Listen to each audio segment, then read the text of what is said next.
Start हो गया। Hello hi students, my self के Yadav, team chemistry.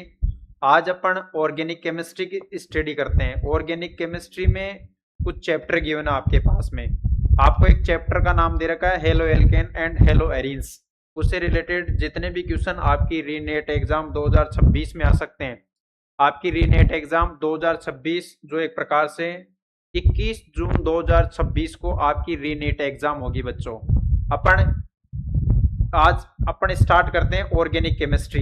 Organic chemistry की डेफिनेशंस क्या होती है? The branches of chemistry study on carbon and hydrogen atoms and compounds and derivatives are known as organic chemistry. Organic chemistry में carbon और hydrogen से related compound की study करते हैं। ऑर्गेनिक केमिस्ट्री से आपकी नीट एग्जाम 2025, नीट एग्जाम 2025 में organic chemistry से 17 क्वेश्चंस पूछे गए थे। आज अपन ऑर्गेनिक केमिस्ट्री का एक चैप्टर उठाते हैं, उसका नाम है hello alkane and hello arenes. उससे आपकी क्लास 12th बोर्ड में 6 नंबर का मामला पूछा जाता है और नीट में इस चैप्टर से 3 क्वेश्चन आते हैं। नीट में hello alkane and hello arenes chapter से 3 क्वेश्चन पूछे जाते हैं। ठीक है, आज अपन उन्हीं क्वेश्चंस की डिस्कस करेंगे जो आपके एग्जाम में पूछे जाएंगे। मैं आपको 25 यानी 25 क्वेश्चंस लेकर आया हूं। ये डायरेक्ट आपकी रीनेट एग्जाम में डायरेक्ट मिलेंगे। इस चैप्टर में जितने कंसेप्ट, जितने अच्छे से इंफॉर्मेशन, जितनी रिएक्शंस, जितने कंपाउंड की स्टडी करते हैं, उन सब कंसेप्ट का मैं मिक्स यहाँ पे प्रॉब्लम लेके आया हूं। तो अपन स्टडी करते हैं बच्चों, केमिस्ट्री, ऑर्गेनिक केमिस्ट्री की स्टडी करते हैं और टॉपिक का नाम है hello alkane and hello arenes. यानी हेलो एल्केन और हेलो एरीन्स चैप्टर से जितने रिलेटेड क्वेश्चंस आपकी नीट एग्जाम में पूछे जा सकते हैं वो इन्हीं 25 क्वेश्चनों में से होंगे। और आपकी नीट की एग्जाम में 3 क्वेश्चन यानी 3 क्वेश्चंस का रेशो इस hello alkane and hello arenes chapter से आते हैं, 3 क्वेश्चन। ठीक है, और तीनों क्वेश्चन अपनी वीडियो से आएंगे। याद रखना, कुछ दिन के बाद में 21 जून को आपकी एग्जाम है, उसमें डायरेक्ट फॉरवर्ड क्वेश्चंस आपको देखने को मिलेंगे।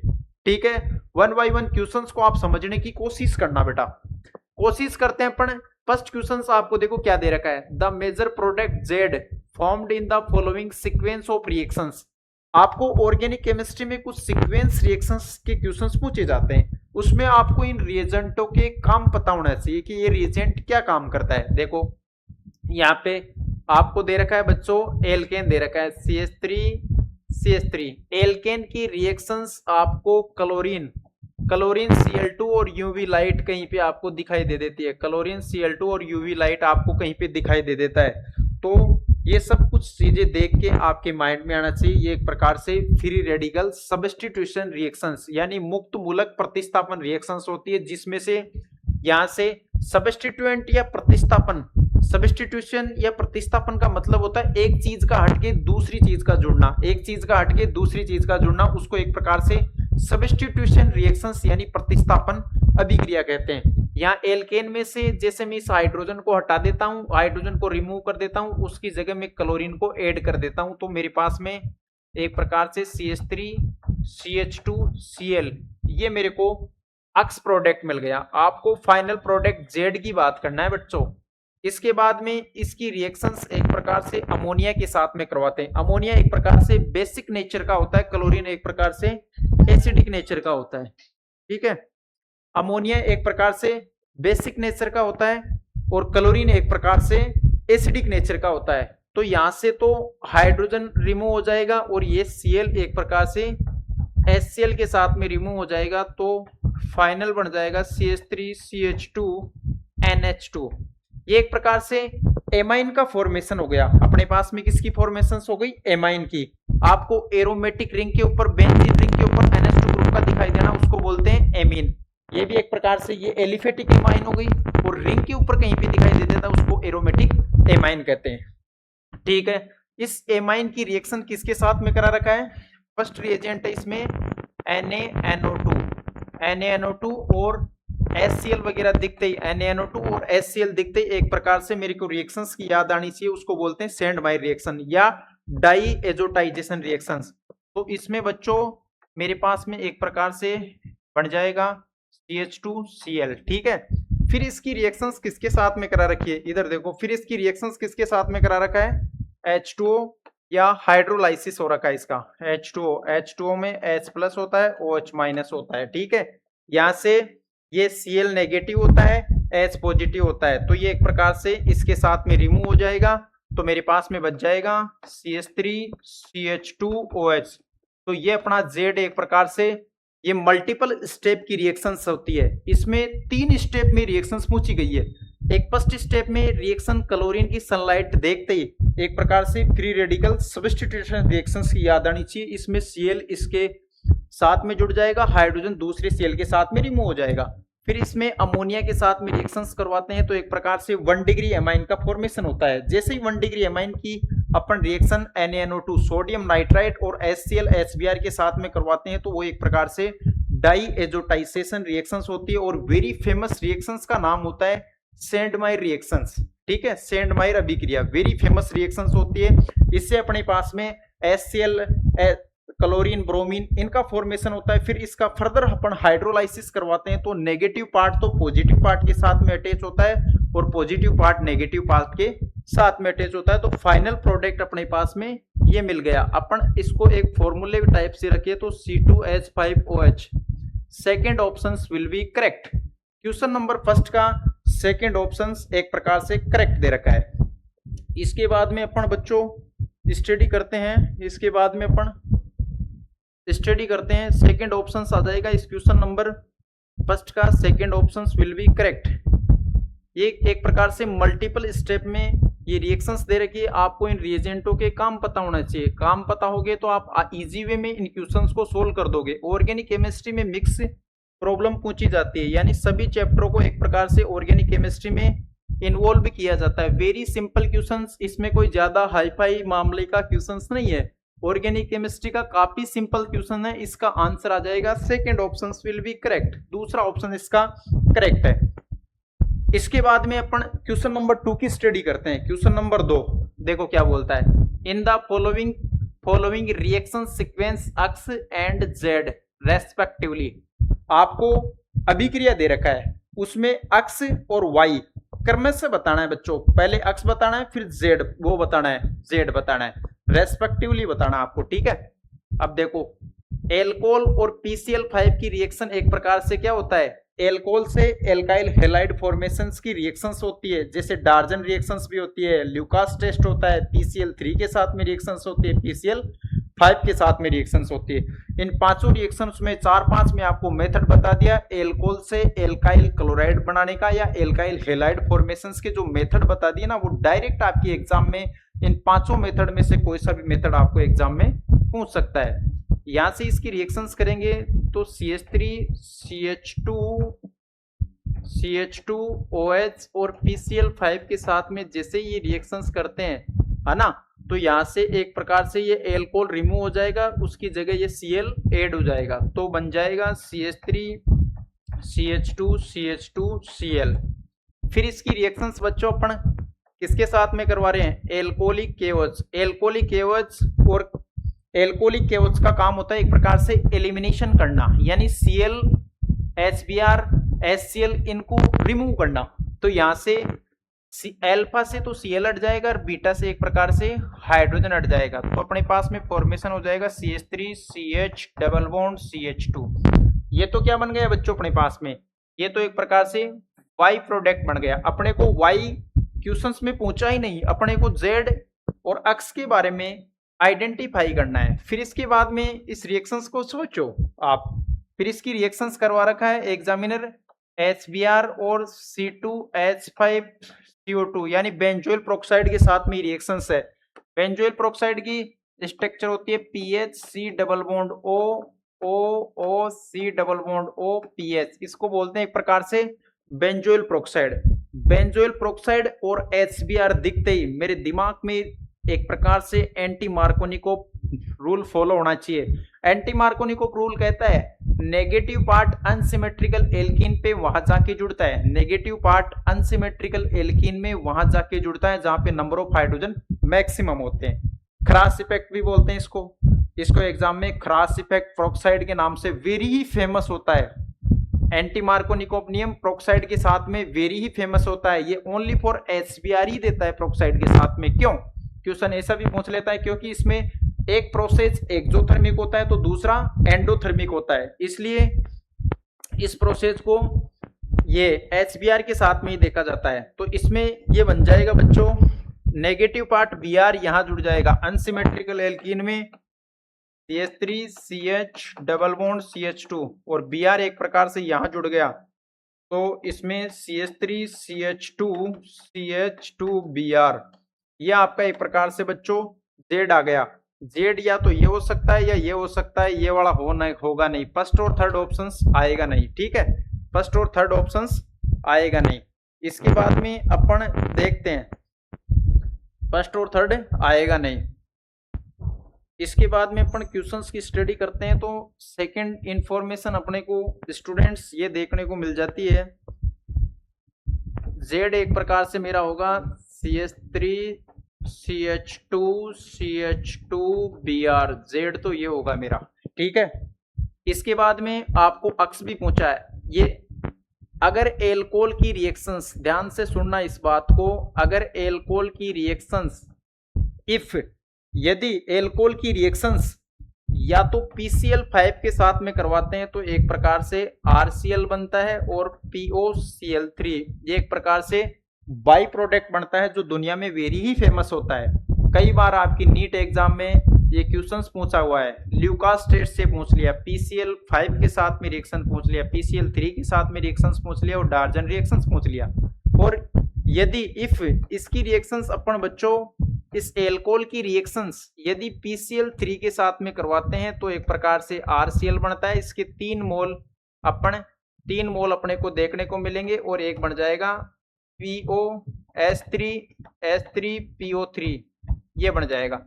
PCl5 के साथ में रिएक्शन से POCl3 बनता है और PCl3 के साथ में रिएक्शन से एक प्रकार से H3PO3 बनता है।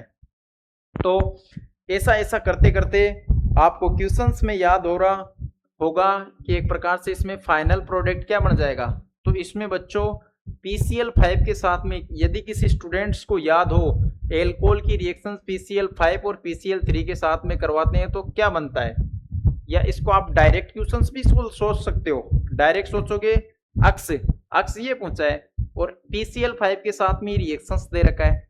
ठीक है, PCl5 के साथ में रिएक्शंस दे रखा है तो एक तो प्रोडक्ट ये बन जाएगा, बाई प्रोडक्ट PCl5 के साथ में बाई प्रोडक्ट बनेगा POCl3, तो ये अक्स हो गया। ये होगा नहीं, ये होगा नहीं। ठीक है, POCl3 बन जाएगा। इसके बाद में HBr अनसिमेट्रिकल एल्कीन, तो इसका fourth option will be correct. 2 क्वेश्चनों में किसी बच्चे को कोई डाउट नहीं है, क्वेश्चन नंबर 2 का answer fourth will be correct answer. ठीक है, इसके बाद में अपन स्टूडेंट्स नेक्स्ट क्वेश्चंस करते हैं।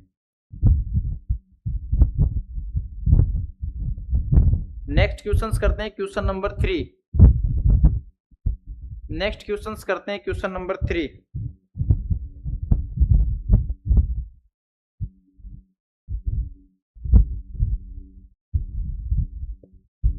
नेक्स्ट देखो क्वेश्चन नंबर 3, देखो आप क्वेश्चन नंबर 3 ध्यान से क्वेश्चन नंबर 3 को देख लीजिए आप। क्या पूछा है क्वेश्चन नंबर 3 में, अगर एल्काइल क्लोराइड की रिएक्शन जैसे इसकी CH3 CH2Cl इसकी रिएक्शन किसके साथ में करा रहा है एग्जामिनर, KCN के साथ में।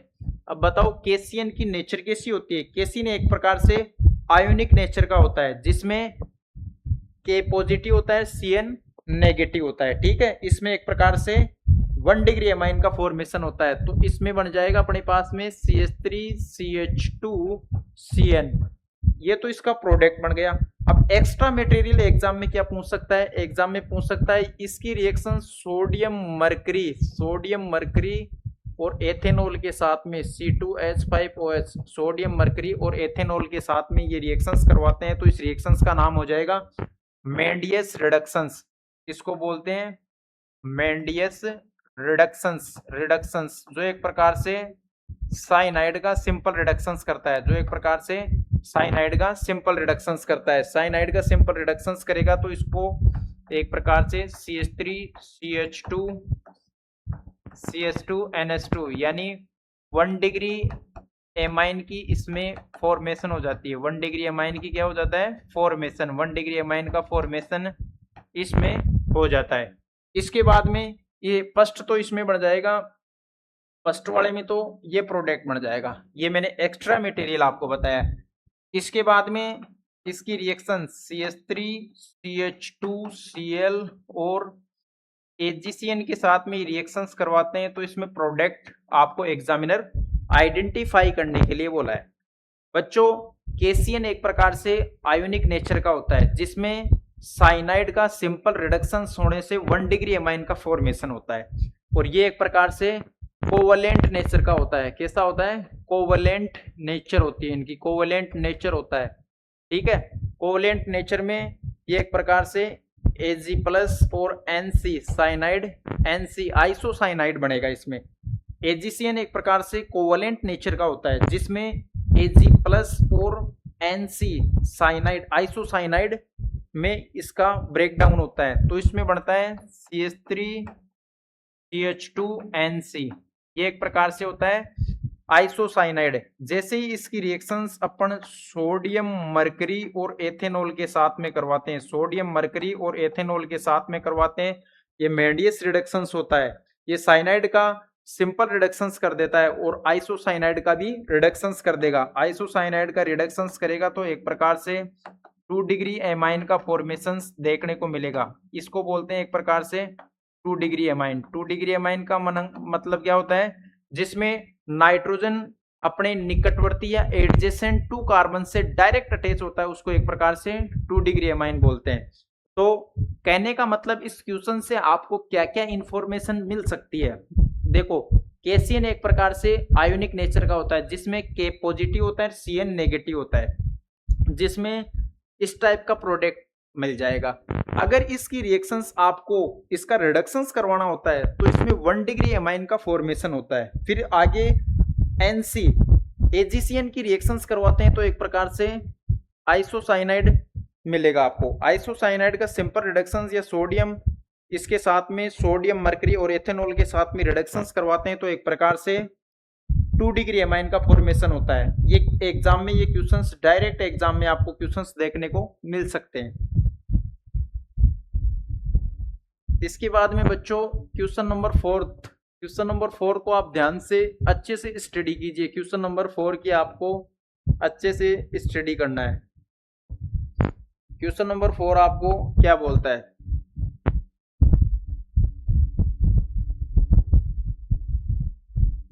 क्वेश्चन नंबर 4 ध्यान से देखिए क्वेश्चन को। Question number 4, predict the major product P in the following sequence of reactions. आपको कुछ रिएक्शंस दे रखी है और उसमें से आपको प्रोडक्ट P आइडेंटिफाई करना है। सबसे पहले तो देखो बच्चों, ध्यान से समझने की कोशिश करना रिएक्शंस को। ये एक प्रकार से मेरे पास में अनसिमेट्रिकल एल्कीन दे रखी है। क्या दे रखी है? Unsymmetrical alkene. इसकी फर्स्ट स्टेप में इसकी रिएक्शंस अपन किसके साथ में करवाते हैं? फर्स्ट स्टेप में इसकी रिएक्शंस करवाते हैं HBr और बेंजोइल प्रोक्साइड। बेंजोइल प्रोक्साइड की स्ट्रक्चर में आपको बता देता हूं, PHC double bond O, oxygen oxygen bond आपस में जुड़ जाते हैं, उसको एक प्रकार से प्रॉक्सी बॉन्ड बोलते हैं। HBr और बेंजोइल प्रोक्साइड दिखते ही मेरे दिमाग में किसका आइडिया या ख्याल आना चाहिए? ये एक प्रकार से एंटी मार्कोनिकोव रूल के अकॉर्डिंग इस Br का एडिशन होगा। Br एक प्रकार से डबल बॉन्ड के सापेक्ष या डबल बॉन्ड के रेस्पेक्ट में वहां जाके जुड़ता है जहां पे नंबर ऑफ हाइड्रोजन मैक्सिमम होते हैं। यहाँ हाइड्रोजन के नंबर आप चेक करोगे तो 0 है और यहाँ हाइड्रोजन के नंबर 1 है। तो Br एक प्रकार से नेगेटिव पार्ट वहां जाके अटैच होगा जहां पे नंबर ऑफ हाइड्रोजन मैक्सिमम होंगे according to anti Markovnikov rule. यहाँ CH3 और ये Br। ये तो आप फर्स्ट स्टेप में ये रिएक्शंस जैसे इस रिएजेंट का यूज करते हो तो इस टाइप का प्रोडक्ट आपको मिल जाएगा। फिर इसकी रिएक्शंस अपन सेकेंड स्टेप में इसकी रिएक्शंस अपन KCN के साथ में करते हैं, ठीक है ना। KCN एक प्रकार से आयोनिक नेचर का होता है जिसमें K पॉजिटिव होता है, CN नेगेटिव होता है, तो KBr एक प्रकार से रिमूव हो जाएगा। CH3 के साथ में अपन कुछ छेड़छाड़ नहीं करेंगे, तो ये एक प्रकार से CH3 और यहाँ पे CN जुड़ जाएगा। ये सेकेंड स्टेप में जैसे ही फर्स्ट रिएजेंट का यूज करते हैं तो ये मिल जाता है। सेकेंड रिएजेंट का यूज करते हैं तो ये मिल जाता है। अब अपना थर्ड रिएजेंट का यूज करते हैं, अपना थर्ड रिएजेंट का यूज करते हैं जिसमें दे रखा है सोडियम मरकरी और एथेनॉल। सोडियम मरकरी और एथेनॉल दिखते ही मेरे दिमाग में आना चाहिए ये एक प्रकार से मेंडियस रिडक्शंस होता है जो साइनाइड का सिंपल रिडक्शंस करता है और 1 डिग्री एमाइन का फॉर्मेशन करता है, जिसमें मेरे को इस टाइप का प्रोडक्ट देखने को मिलेगा जिसमें CH3 के साथ में कुछ भी छेड़छाड़ नहीं करेंगे और मिल जाएगा CH2NH2 यानी 1 डिग्री एमाइन का फॉर्मेशन। तो ऑप्शंस नंबर एक प्रकार से third options will be correct. इसमें इस टाइप का दे रखा है, सिंगल डंडा एक प्रकार से मिथाइल को रिप्रेजेंट करता है और ऐसा डंडा एक प्रकार से इथाइल को रिप्रेजेंट करता है। इस क्वेश्चंस के माध्यम से मैं आपको बताना चाहूँ तो इसमें इस टाइप की इंफॉर्मेशन दे रखी है कि इसमें रिएजेंटों के काम पता होना चाहिए, रिएजेंटों के काम पता होना चाहिए, नाम अपने आप पता हो जाएगा, नाम देखते ही तुरंत दिमाग में आना चाहिए कि यार ये रिएजेंट किस टाइप से, इसका क्या फंक्शंस होता है, ये किस टाइप से आगे रिएक्शंस में पार्टिसिपेट करता है या रिएक्शंस में किस टाइप से जुड़ता है। ये सब चीजें इंफॉर्मेशन आप बार बार प्रैक्टिस करोगे तो अपने आप ही दिमाग में चीजें चलती जाएगी। इसके बाद में अपन नेक्स्ट बात करते हैं बच्चों, क्वेश्चन नंबर 4 हो गया। क्वेश्चन 4 क्वेश्चंस की आपने स्टडी कर ली अच्छे से। क्वेश्चन नंबर 4, क्वेश्चन नंबर 4 में सोडियम मरकरी और एथेनॉल का काम होता है साइनाइड का सिंपल रिडक्शंस करना, मेडियस रिडक्शंस होता है, वेरी ही फेमस होता है एंटी मार्कोनिक प्रोक्साइड जिसमें एक इसका प्रक्रम या प्रोसेस होता है एक्सोथर्मिक, दूसरे वाला होता है एंडोथर्मिक।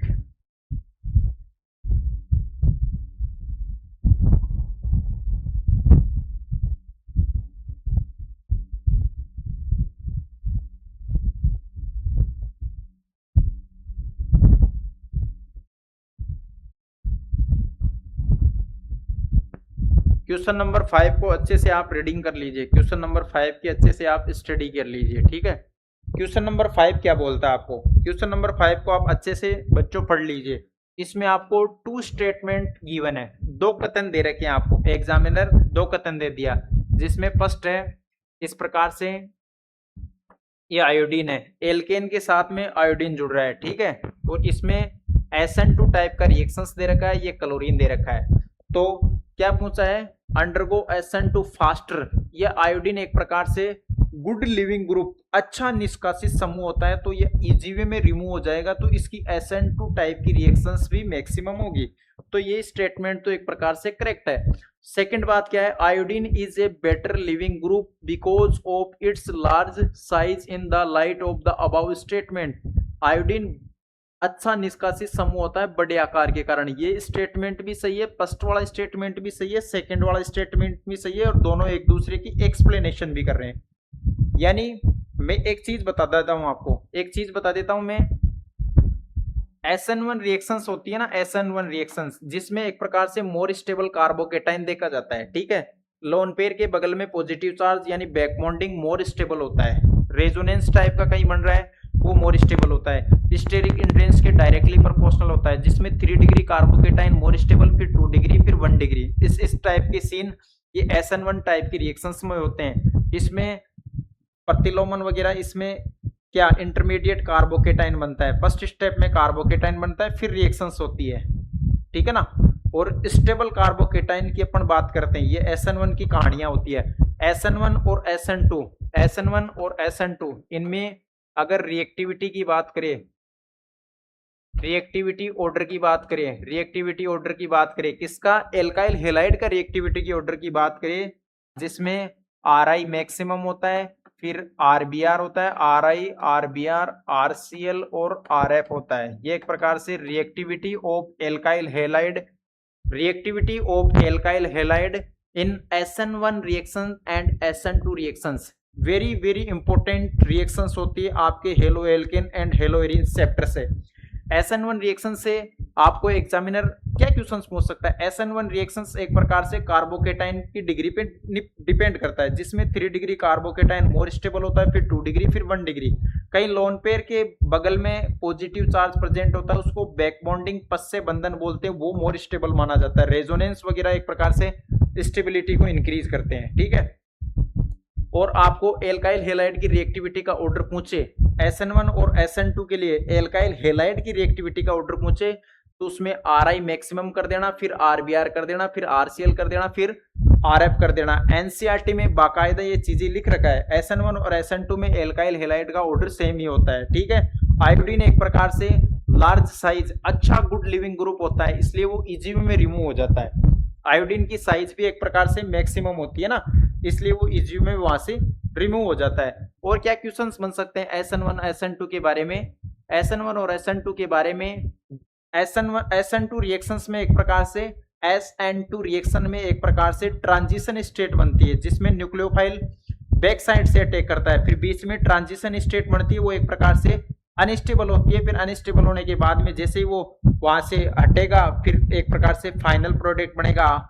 यानी SN2 रिएक्शंस का ऑर्डर होता है 1 डिग्री 2 डिग्री और 3 डिग्री। SN1 का उल्टा अपोजिट होता है SN2 का, SN1 के उल्टा होता है SN2 का ऑर्डर, जिसमें 1 डिग्री 2 डिग्री और 3 डिग्री बनता है। और इसमें इन्वर्जन बनता है 100% वाल्टन इन्वर्जन कॉन्फ़िगरेशन बनता है SN2 रिएक्शंस में। इसके बाद में क्वेश्चन नंबर अपन 6 की बात करते हैं बच्चों। क्वेश्चन नंबर 6 की बात करते हैं। क्वेश्चन नंबर 6 को आप अच्छे से देखिए। क्वेश्चन नंबर 6 में क्या क्वेश्चन है, देखो।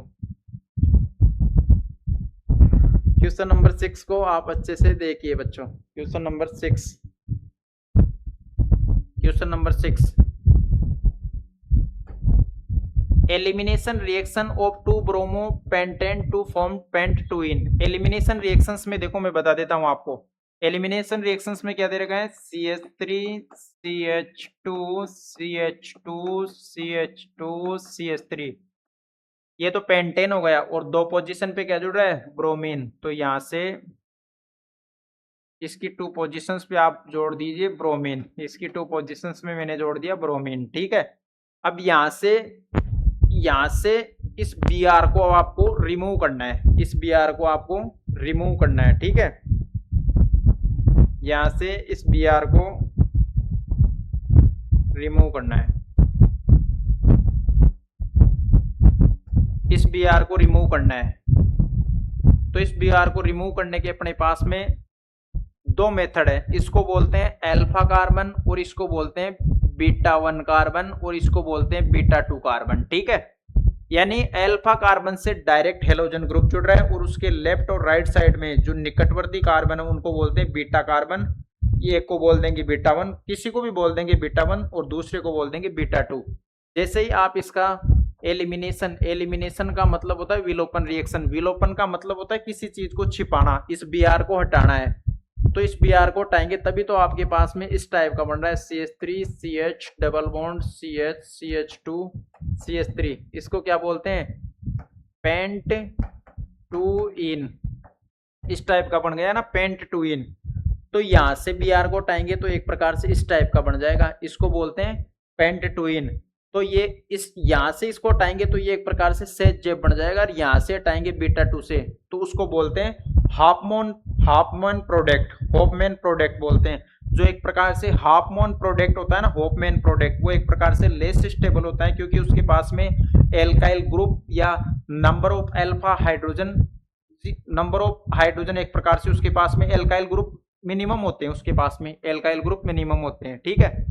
तो यहाँ से बीटा एलिमिनेशन टाइप की रिएक्शन है, यहाँ बीटा से हाइड्रोजन हट रहा है, ये बात सही है। Follow Saytzeff rule. Saytzeff rule में एक प्रकार से मोर स्टेबल एल्कीन का फॉर्मेशन होता है। मोर स्टेबल एल्कीन की तरफ अपन कैसे आइडेंटिफाई करें? जैसे ये एल्कीन दे रखा है, उसके लेफ्ट और राइट साइड में मैक्सिमम नंबर में एल्काइल ग्रुप जुड़ रहे हैं, उसको बोलते हैं मोर स्टेबल एल्कीन। सेज-जेप रूल बोलते हैं। फॉलो सेज-जेप रूल, सही बात है। डीहाइड्रोहेलोजिनेशन रिएक्शंस, इसमें कोई किसी टाइप का हेलोजन ग्रुप रिमूव हो रहा है। डीहाइड्रोहेलोजिनेशन या विहाइड्रोहेलोजनीकरण अभिक्रिया का अर्थ होता है कि किसी पर्टिकुलर रिएक्शन से HCl HBr या हेलाइड ग्रुप का रिमूव होना, वो एक प्रकार से डीहाइड्रोहेलोजिनेशन रिएक्शंस कहलाता है। ये फर्स्ट भी सही है, A B C और D वाला डिहाइड्रेशन। पूरी रिएक्शंस की स्टडी या सोल्व करने के दौरान में मेरे को एक प्रकार से H2O मॉलिक्यूल कहीं पे देखने को नहीं मिला, तो ये 4th ऑप्शन इनकरेक्ट हो जाएगा। तो ऑप्शन आ जाएगा ABC। ABC का मतलब 3rd option will be correct.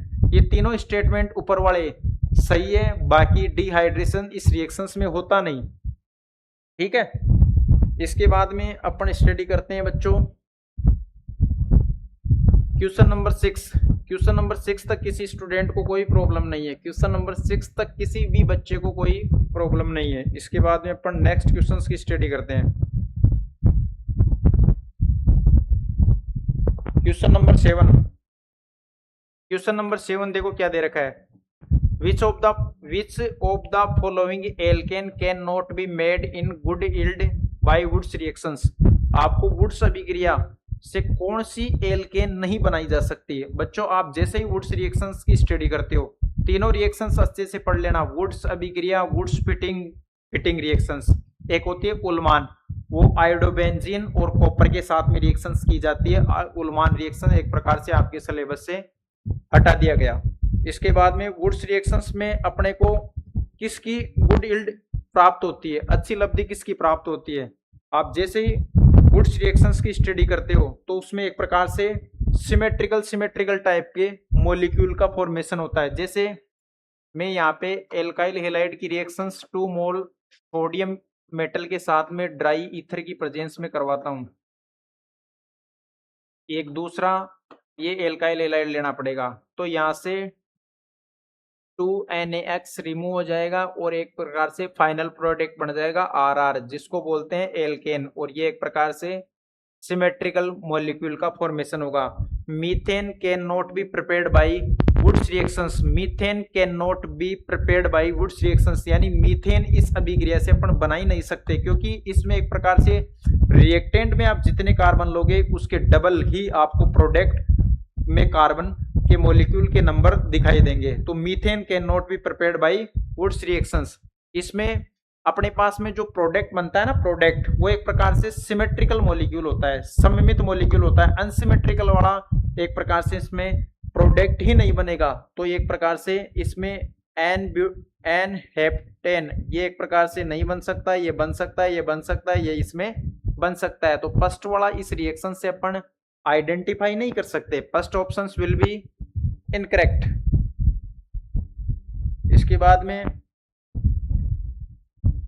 Next question number 9 की बात करते हैं। Question number 8, question number 8, question number 8 देखो क्या दे रखा है।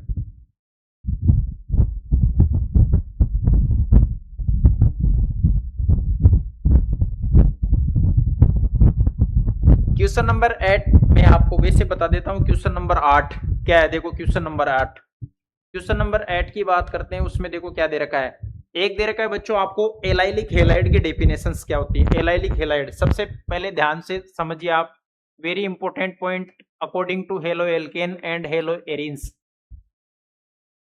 एलाइलिक हैलाइड, एलाइलिक हैलाइड की डेफिनेशंस आपको एग्जामिनर पूछे या ऑप्शंस में आपको एलाइड हैलाइड टाइप के मॉलिक्यूल दे, तो उसकी आपको आइडेंटिफाई करना है कि carbon carbon carbon double bond, फिर उससे डायरेक्ट कोई sp3 कार्बन जुड़ा हो, फिर उससे कोई डायरेक्ट हेलोजन ग्रुप का जुड़ना, वो एक प्रकार से एलाइलिक हैलाइड कहलाता है। एलाइलिक हैलाइड की डेफिनेशंस आप लिखिए, carbon carbon directly attach, carbon carbon double bond, carbon carbon double bond directly attach sp3 carbon and sp3 carbon directly attach halogen group known as allylic halide, यानी carbon carbon द्विबंध आपस में जुड़े हो, फिर उससे कोई sp3 कार्बन जुड़ा हो, फिर उससे कोई हेलोजन समूह का जुड़ना, वो एक प्रकार से एलाइलिक हैलाइड कहलाता है। ये फर्स्ट पॉइंट हो गया। दूसरा पॉइंट आपको दे रखा है बेंजाइलिक हैलाइड। सेकंड पॉइंट है बच्चों बेंजाइलिक हैलाइड, जिसमें आपको एक एरोमेटिक कंपाउंड या बेंजीन टाइप का मॉलिक्यूल दिखेगा, उस पे कोई sp3 ग्रुप जुड़ा हो, फिर उससे कोई हेलोजन ग्रुप का जुड़ना, वो एक प्रकार से बेंजाइलिक हैलाइड कहलाता है। ध्यान से बेंजाइलिक हैलाइड की डेफिनेशन सुनिए, aromatic compound directly attach sp3 carbon and sp3 carbon directly attach halogen group known as aromatic compound, यानी बेंजीन वाले या एरोमेटिक यौगिक से कोई sp3 कार्बन जुड़ा हो, फिर उस sp3 कार्बन से हेलोजन ग्रुप या समूह का जुड़ना, वो एक प्रकार से बेंजाइलिक हैलाइड कहलाता है। ये बात भी ठीक है। अब तीसरी बात दे रखी है आपको विनाइलिक हैलाइड। तीसरे दे रखा है विनाइलिक हैलाइड, तीसरा आपको दे रखा है बच्चों विनाइलिक हैलाइड। विनाइलिक हैलाइड की डेफिनेशंस में आपको बता देता हूं, जिसमें carbon carbon double bond direct, carbon carbon double bond से डायरेक्ट कोई हेलोजन ग्रुप जुड़ा होता है। हेलोजन ग्रुप में क्लोरीन फ्लोरीन कुछ भी जुड़ सकता है, ठीक है, उसको एक प्रकार से विनाइलिक हैलाइड बोलते हैं। Carbon carbon double bond directly attach halogen group known as vinylic halide, ये बात भी ठीक है। इसके बाद में फोर्थ दे रखा है एराइल हैलाइड। फोर्थ क्या दे रखा है? Aryl halide. फोर्थ में दे रखा है एराइल हैलाइड। बेंजीन रिंग से डायरेक्ट हेलोजन ग्रुप का जुड़ना वो एक प्रकार से एराइल हैलाइड कहलाता है, ठीक है। एक दे रखा है जेम डाई हैलाइड। इसके बाद में 5 दे रखा है gem di halide. Gem di halide, gem di halide क्या होता है? एक ही कार्बन से 2 सेम टाइप के हेलोजन ग्रुप का जुड़ना। एक ही कार्बन से, आपके पास में एल्केन का कार्बन दे रखा है, उसमें एक ही कार्बन से 2 सेम टाइप के हेलोजन ग्रुप का जुड़ना वो एक प्रकार से जेम डाई हैलाइड कहलाता है। इसके बाद में एक दे रखा है आपको जेम, तो इसका भाई है विस डाई हैलाइड। विस डाई हैलाइड में क्या होता है? एक जैसे एडजेसेंट या निकटवर्ती पोजीशंस पे सेम हेलोजन ग्रुप का एडजेसेंट या निकटवर्ती जैसे कार्बन की निकटवर्ती पोजीशन में सेम हेलोजन ग्रुप का जुड़ना वो एक प्रकार से विस डाई हैलाइड कहलाता है। और टर्मिनल एंड पे हेलोजन ग्रुप का जुड़ना, टर्मिनल कार्बन पे हेलोजन ग्रुप का जुड़ना वो एक प्रकार से बीच में कार्बन को छोड़ देंगे और उसके टर्मिनल में जुड़ना वो एक प्रकार से अल्फा ओमेगा डाई हैलाइड कहलाता है। अच्छे से इन टर्मिनोलॉजी की जो जितने भी टर्मिनोलॉजी हेलो एल्केन और हेलो एरिन चैप्टर में गिवन है, उन टर्मिनोलॉजियों को आप अच्छे से स्टडी कीजिए, ये डायरेक्ट आपके एग्जाम में मिलेंगे। इसके बाद में क्वेश्चन नंबर 9 की अपन बात करते हैं बच्चों। Question number 9 very important question number 9 मैं कई बार बता दिया, एल्कोहल से एल्काइल क्लोराइड बनाने के मेथड आपको याद ही करना है, कॉपी में कराया जाता है। एल्कोहल से एल्काइल क्लोराइड बनाने के मेथड कॉपी में कराया जाता है। वेरी इंपॉर्टेंट, वेरी इंपॉर्टेंट, ठीक है।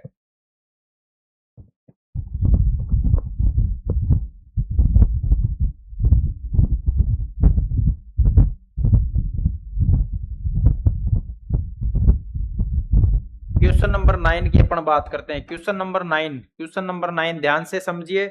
Major product A and B formed in the following sequence of reactions. आपको कुछ रिएक्शंस दे रखी है बच्चों। क्या रिएक्शंस दे रखी है? इस टाइप की रिएक्शंस दे रखी है, CH3 इस टाइप की रिएक्शंस दे रखी है। इसकी रिएक्शंस अपन करा रखे हैं PBr3 के साथ में। PBr3 के साथ में आपने PCl3 टाइप की रिएक्शन सुनी होगी, PCl3 और PCl5 टाइप की, ठीक है। उसी टाइप की रिएक्शंस होती है PBr3 के साथ में, PCl3 और PCl5। इसकी रिएक्शंस आपने अच्छे से सुनी होगी एल्कोहल के साथ में। इस टाइप की रिएक्शंस होती है PBr के साथ में। तो यहाँ से इसको हटा देते हैं, Br इसकी जगह ऐड कर देते हैं। यहाँ से इसको हटा देते हैं और Br यहाँ जोड़ देते हैं, तो एक प्रकार से इसका फॉर्मेशन हो जाता है। तो आपको क्या पूछा है? एक तो ए पूछा है क्या? A and B. एक तो ए हो जाएगा, तो ये होगा नहीं, और ये वाला, ये क्वेश्चंस ऑप्शंस बच रहे हैं। देखो ध्यान से देखो। इसके बाद में इसकी रिएक्शंस एल्कोहलिक केओच के साथ में करवाते हैं। इसकी रिएक्शंस किसके साथ में करवाते हैं? एल्कोहलिक केओच। एल्कोहलिक केओच एक प्रकार से एलिमिनेशंस का काम करता है, यानी HCl HBr को हटाने का काम करता है, और वहां से हटाएगा जहां पे एक प्रकार से number of alpha hydrogen maximum मिले। यहाँ से तो अपन H हटा सकते हैं, यहाँ से Br हटा सकते हैं, तो एक प्रकार से अपने को अल्फा हाइड्रोजन मैक्सिमम मिलेंगे। 3 तो यहाँ मिल जाएंगे, 2 यहाँ मिल जाएंगे, 2 यहाँ मिल जाएंगे। कितने हो गए? 5 5 और 2 कितने हो गए? 7। तो मेरे को इस टाइप का मॉलिक्यूल इस पर्टिकुलर रिएक्शंस में देखने को मिल जाएगा। इस टाइप का रिएक्शंस मेरे को पर्टिकुलर रिएक्शंस में देखने को मिल जाएगा। तो इसका ऑप्शंस ये होगा नहीं, CH3Br इस टाइप का, CH3 ये हो गया। तो ये सेकंड ऑप्शंस और third options will be correct. Second और थर्ड में इस टाइप के सीन दे रखे हैं। एलिमिनेशंस में वेरी इंपॉर्टेंट पॉइंट होता है एलिमिनेशन। इस टाइप के क्वेश्चंस आपके एग्जाम में पूछे जाते हैं। वेरी इंपॉर्टेंट पॉइंट है एलिमिनेशंस वाला। एल्कोहलिक केओच और KCN वगैरह इन सब के काम याद होने चाहिए। HCl HBr इन सब चीजों को रिमूव करना एल्कोहलिक केओच का काम होता है, ठीक है।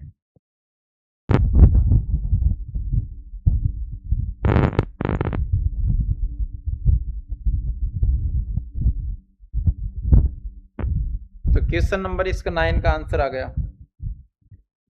क्वेश्चन नंबर 10 देखो, the compound that will undergo SN1 reaction with the SN1 reaction किसकी सबसे फास्ट होगी, SN1 रिएक्शन किसकी सबसे मैक्सिमम होगी।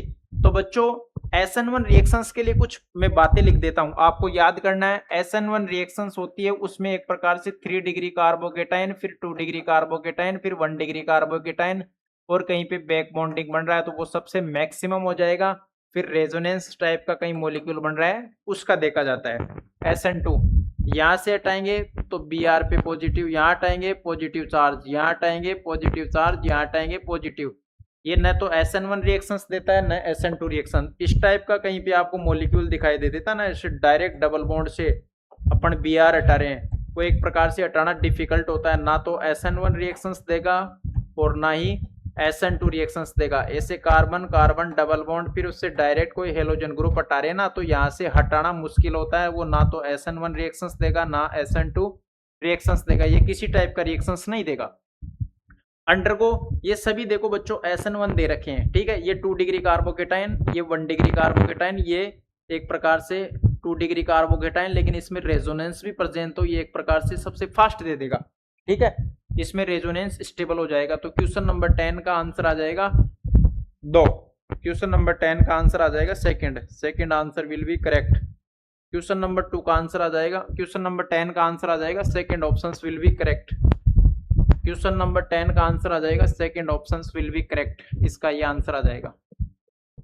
इसके बाद में अपन स्टडी करते हैं क्वेश्चन नंबर 11।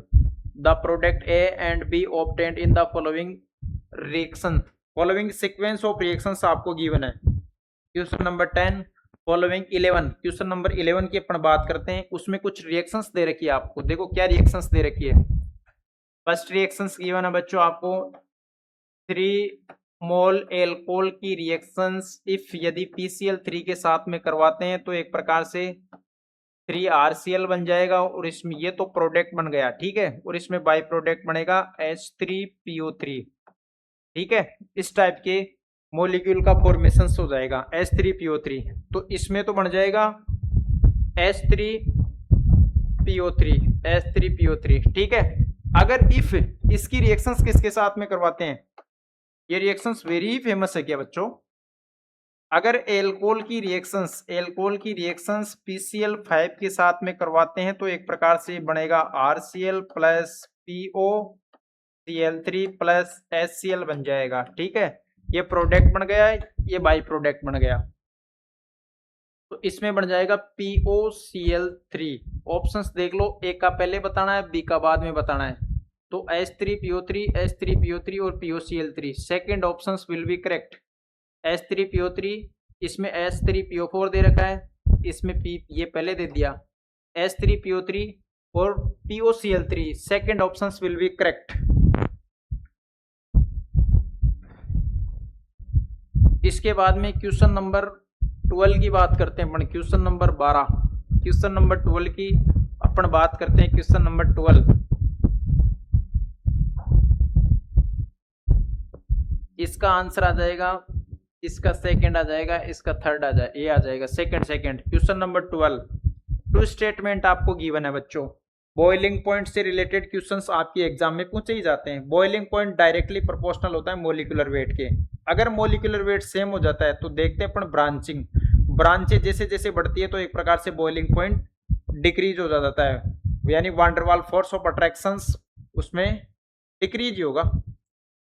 तो देखो बॉइलिंग पॉइंट N-पेंटेन का मैक्सिमम होता है, N-पेंटेन का मतलब स्ट्रेट चेन हो गया, फिर आइसोपेंटेन, फिर नियोपेंटेन। इसमें एक भी ब्रांच नहीं है, इसमें एक ब्रांच है, इसमें 2 ब्रांच है। ब्रांचें जैसे जैसे इंक्रीज होती है बॉइलिंग पॉइंट डिक्रीज हो जाता है। तो ये फर्स्ट बात तो मेरी ट्रू है। अब इसके पीछे रीजन क्या है, attains a shape of such sphere, this result in smaller surface area content due to which the intermolecular force between spherical molecule weak through boiling point। यानी कहने का मतलब है कि ब्रांचेज जैसे जैसे ब्रांचेज इंक्रीज होती है तो एक प्रकार से van der Waals force of attractions भी बच्चों कम होता जाएगा, तो मॉलिक्यूलर उसमें बॉइलिंग पॉइंट भी एक प्रकार से मिनिमम होगा, यानी van der Waals force of attractions will be, ये सही बात है। यानी van der Waals force of attraction weak या कमजोर होता जाएगा तो बॉइलिंग पॉइंट एक प्रकार से इंक्रीज होगा। ये दोनों ही स्टेटमेंट बच्चों ट्रू है और ये एक दूसरे की एक्सप्लेनेशन भी कर रहे हैं। यानी बॉइलिंग पॉइंट से रिलेटेड आपको क्वेश्चंस पूछे एग्जाम में, बॉइलिंग पॉइंट डायरेक्टली प्रोपोर्शनल होता है मोलिकुलर वेट या अणुभार के और इनवर्सली प्रोपोर्शनल होता है ब्रांचिंग के। ब्रांचिंग का मतलब होता है कार्बन की ब्रांच देखते हैं, जिसमें मैक्सिमम ब्रांचें होती है ना, उसका वंडरवाल फोर्स ऑफ अट्रैक्शन बच्चों वीक या कमजोर हो जाता है। कमजोर हो जाएगा तो मॉलिक्यूल को अच्छे से ऑब्टेन या अट्रैक्ट नहीं कर पाएगा, अट्रैक्ट नहीं कर पाएगा तो उसका बॉइलिंग पॉइंट एक प्रकार से कम होता है। इसके बाद में आपको मेल्टिंग पॉइंट से रिलेटेड भी क्वेश्चंस पूछ सकता है। मेल्टिंग पॉइंट तो डायरेक्टली प्रोपोर्शनल होता है बच्चों सिमेट्री के, सिमेट्री या सममिति के डायरेक्टली प्रोपोर्शनल होता है, जिसमें जो पेरा पोजिशंस होता है वो एक प्रकार से डाइक्लोरो, ये दे रखा है ना डाइक्लोरो, ये एक प्रकार से सिमेट्री की वजह से मैक्सिमम होता है। फिर ऑर्थो पोजिशंस पे चेक कर लेना आप, ऑर्थो वाला आ जाएगा, फिर मेटा वाला, दोनों ही केस में चाहे मेटा का बॉइलिंग पॉइंट पूछ लीजिए चाहे मेल्टिंग पॉइंट पूछ लीजिए, दोनों ही केस में मेटा वाला सबसे लेस होता है। यदि मेल्टिंग पॉइंट का क्वेश्चन आपसे पूछे तो पेरा वाला, ये पेरा पोजीशन वाला मैक्सिमम होता है ड्यू टू सिमेट्री, फिर इसके बाद में ऑर्थो, फिर लास्ट में हो जाएगा मेटा। अगर आपसे क्वेश्चंस पूछे कि बॉइलिंग पॉइंट, तो बॉइलिंग पॉइंट ऑर्थो वाले का सबसे ज्यादा बता देना, अट्रैक्शन फोर्स लगता है उसमें ऑर्थो पोजीशंस के कारण, फिर पेरा पोजीशन और मेटा का सबसे, दोनों ही केस में मेटा वाला एक प्रकार से मिनिमम मात्रा में प्रेजेंट होता है। तो क्वेश्चन नंबर 12 का आंसर ये आ गया, क्वेश्चन नंबर 12 का answer will be correct. Question number 12 आपने सोल्व कर लिया, क्वेश्चन नंबर 12। इसके बाद में अपन बच्चों देखते हैं क्वेश्चन नंबर 12 आपने कर लिया, इसका ये बात भी ट्रू, ये भी ट्रू, ये सही है, ये सही है। क्वेश्चन नंबर 13 क्वेश्चन अपन देखते हैं। Which of the following alcohol react in starting easily with Lucas reagent, निम्नलिखित में से कौन सा ल्यूकास परीक्षण तीव्र देगा। ल्यूकास परीक्षण या ल्यूकास टेस्ट के बारे में आप मेरे से अच्छे से इंफॉर्मेशन ले लीजिए। ल्यूकास टेस्ट होता है, ये देखो बच्चों, एल्कोहल की रिएक्शंस अगर इफ यदि कंसंट्रेट HCl और एनहाइड्रस ZnCl2 के साथ में करवाते हैं तो एक प्रकार से RCl या एल्काइल हेलाइड का फॉर्मेशन होता है। Lucas test very very important test होता है according to NEET exam and competitions exam. Examiner very simple topic या पॉइंट देने की कोशिश करता है ताकि बच्चे इजी वे में इस क्वेश्चंस को सोल्व कर दे। जिसमें अगर मैं रिएक्टिविटी की बात करता हूं बच्चों, रिएक्टिविटी या अभिक्रियाशीलता की बात करता हूं, जिसमें 3 degree alcohol within second Lucas test देगा। Within second 3 degree alcohol तो एक प्रकार से within second Lucas test देगा, ल्यूकास टेस्ट क्यू देगा। फिर इसके बाद में 2 डिग्री एल्कोहल को 5 से 10 मिनट का वक्त या समय लगता है और 1 डिग्री एल्कोहल इसके साथ में रिएक्ट नहीं करता, इसको 5 से 10 मिनट का वक्त या समय लगता है।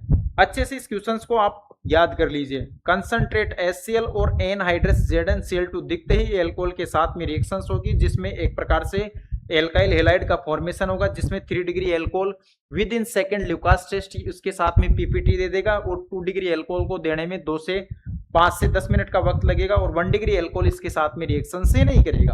अब देखो क्वेश्चंस को, अब देखो बच्चों क्वेश्चंस को, विच इसमें देगा रिएक्ट सबसे फास्ट रिएक्शंस कौन सा देगा। ये 1 डिग्री एल्कोहल है, ये 3 डिग्री एल्कोहल है, ये 1 डिग्री एल्कोहल, ये 2 डिग्री एल्कोहल, तो सबसे फास्ट देगा 2 डिग्री एल्कोहल, वो सबसे फास्ट देगा 3 डिग्री एल्कोहल, यानी second option will be correct.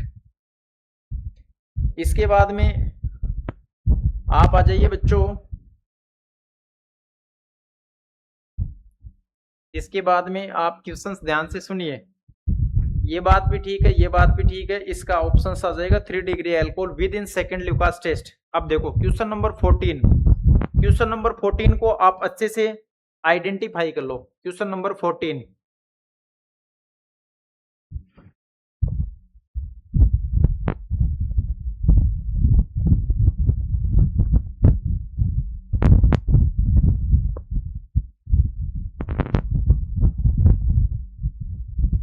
Question number 14 को आप अच्छे से बच्चों आइडेंटिफाई कर लो। क्वेश्चन नंबर 14 क्या बोलता है, देखो क्वेश्चन नंबर 14, इसमें रिएक्शंस दे रखी है CH3CHOH यानी एथेनॉल या एल्कोहल की रिएक्शंस। एल्कोहल की रिएक्शंस किसके साथ में करा रखा है? Question number 14। एल्कोहल की रिएक्शंस बच्चों दे रखी है कंसंट्रेट H2SO4 यानी सांद्र सल्फ्यूरिक एसिड के साथ में रिएक्शंस देती है। और इसका फंक्शंस या मैं काम बता देता हूं बच्चों।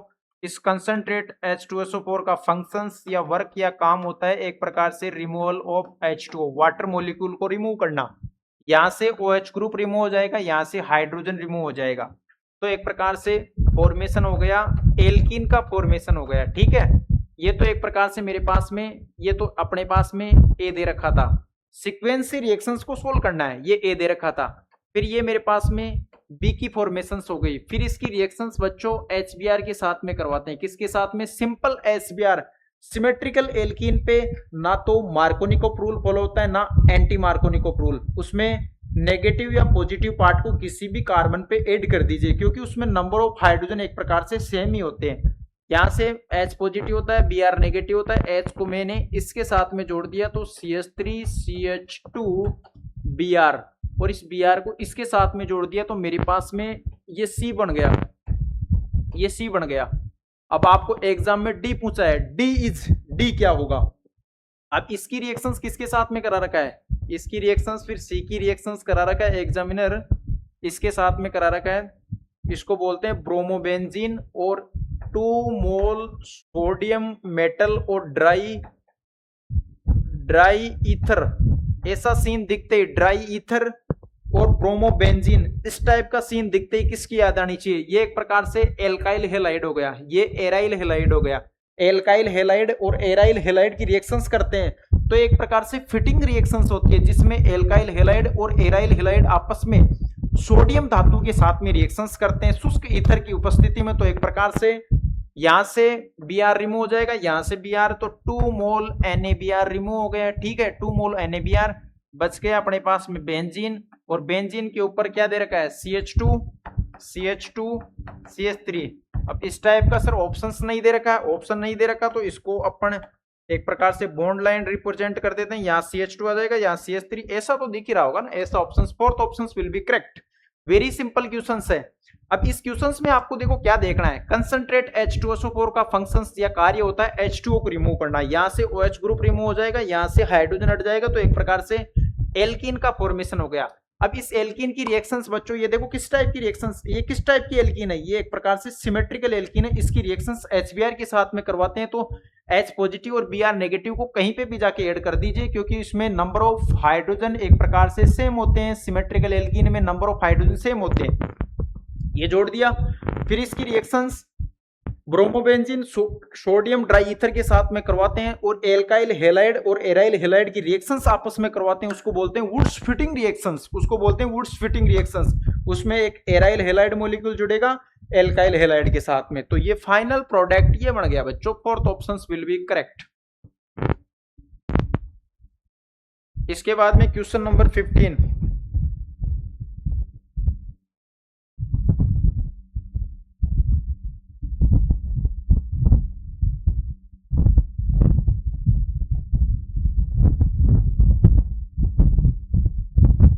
क्वेश्चन नंबर 15 देखो, identify the product in the following sequence of reactions. ये रिएक्शंस देखते ही मेरे को किसकी याद आनी चाहिए? डाईएजोटाइजेशन रिएक्शन, सैंड बाई रिएक्शंस है। ठीक है, सैंड बाई रिएक्शंस, डाईएजोटाइजेशन रिएक्शंस, जिसमें देखो बच्चों ध्यान से देखो आप, बेंजीन डाईएजोनियम क्लोराइड की रिएक्शंस किसके साथ में करा रहा है एग्जाम में? फर्स्ट स्टेप में इसकी रिएक्शंस दे रखा है CU2 Br2 यानी HBr के साथ में। तो ये डायरेक्ट फॉरवर्ड क्वेश्चन है सैंड बाई रिएक्शंस, जिसमें ब्रोमोबेंजीन आपको देखने को मिलेगा। ठीक है, जिसमें ब्रोमोबेंजीन मिलेगा। N2 एक प्रकार से गुड लिविंग ग्रुप होता है, और HCl यहाँ इसके साथ में हट जाएगा। ये पॉजिटिव होता है, ये नेगेटिव होता है। ब्रोमोबेंजीन आपको देखने को मिलेगा फर्स्ट रिएजेंट के यूज से। फिर सेकंड रिएजेंट आप यूज करो इसका, सेकंड रिएजेंट आप यूज करोगे, सेकंड क्या दे रखा है? Mg और ड्राई ईथर, Mg और ड्राई ईथर के साथ में ये रिएक्शंस होती है, तो एक प्रकार से इसमें बन जाएगा MgBr। सेकंड रिएजेंट से MgBr बन गया। फिर इसकी रिएक्शंस अपन फर्दर हाइड्रोलाइसिस करवाते हैं। सेकंड के बाद में थर्ड देखो क्या दे रखा है, हाइड्रोलाइसिस जिसमें H पॉजिटिव होता है, OH माइनस होता है। ठीक है, यहाँ से ये पॉजिटिव है नेगेटिव, लेकिन अपने को तो डेल्टा आंशिक वाला चेक करना है। ये पॉजिटिव के साथ में तो ये नेगेटिव जुड़ जाएगा। ठीक है, पॉजिटिव के साथ में तो ये नेगेटिव और ये इसमें जाके जुड़ जाएगा कार्बन के पास में। फाइनल में अपना बेंजीन प्राप्त हो गया। फाइनल में आपको क्या प्राप्त हो गया? बेंजीन। फाइनल में आपको benzene options will be first options will correct. Question number 15 का first options will be correct. ठीक है, इसके बाद में अपन क्वेश्चंस की बात करते हैं बच्चों। क्वेश्चन नंबर 16 ध्यान से पढ़िए। क्वेश्चन नंबर 16 को, क्वेश्चन नंबर 16 की अच्छे से आप स्टडी कीजिए। क्वेश्चन नंबर 16 आपको क्या कहता है? क्वेश्चन नंबर 16 की आप अच्छे से स्टडी कीजिए। क्वेश्चन नंबर 16 की आपको अच्छे से स्टडी करना है। क्वेश्चन नंबर 16 की, ठीक है ना।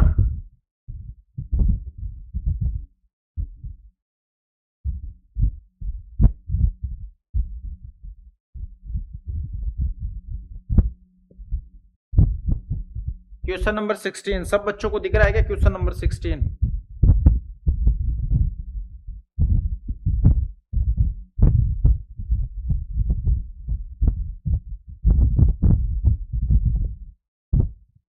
क्वेश्चन नंबर 16 अच्छे से आइडेंटिफाई करो। देखो क्या दे रखा है, given below are two statement, दो कथन दे रखे हैं आपको। ये क्वेश्चन मैंने पहले भी करा दिया। In Lucas test primary secondary and tertiary alcohol are distinguishing on the basis of their reactivity concentrate HCl और anhydrous ZnCl to known as Lucas reagent। Lucas reagent की परिभाषा क्या होती है? डेफिनेशन ये होती है कि इसमें अपन 1 डिग्री 2 डिग्री और 3 डिग्री अल्कोहल को डिस्टिंग या विभेदित कर सकते हैं, जिसमें 3 degree alcohol within second Lucas test देगा, जिसमें फिर 2 डिग्री अल्कोहल 5 से 10 मिनट का वक्त ले लेगा, फिर इसके बाद में 1 डिग्री अल्कोहल तुरंत ये रिएक्शंस दे देगा। ठीक है, फिर इसके बाद में 1 डिग्री अल्कोहल तुरंत ये रिएक्शंस दे देगा।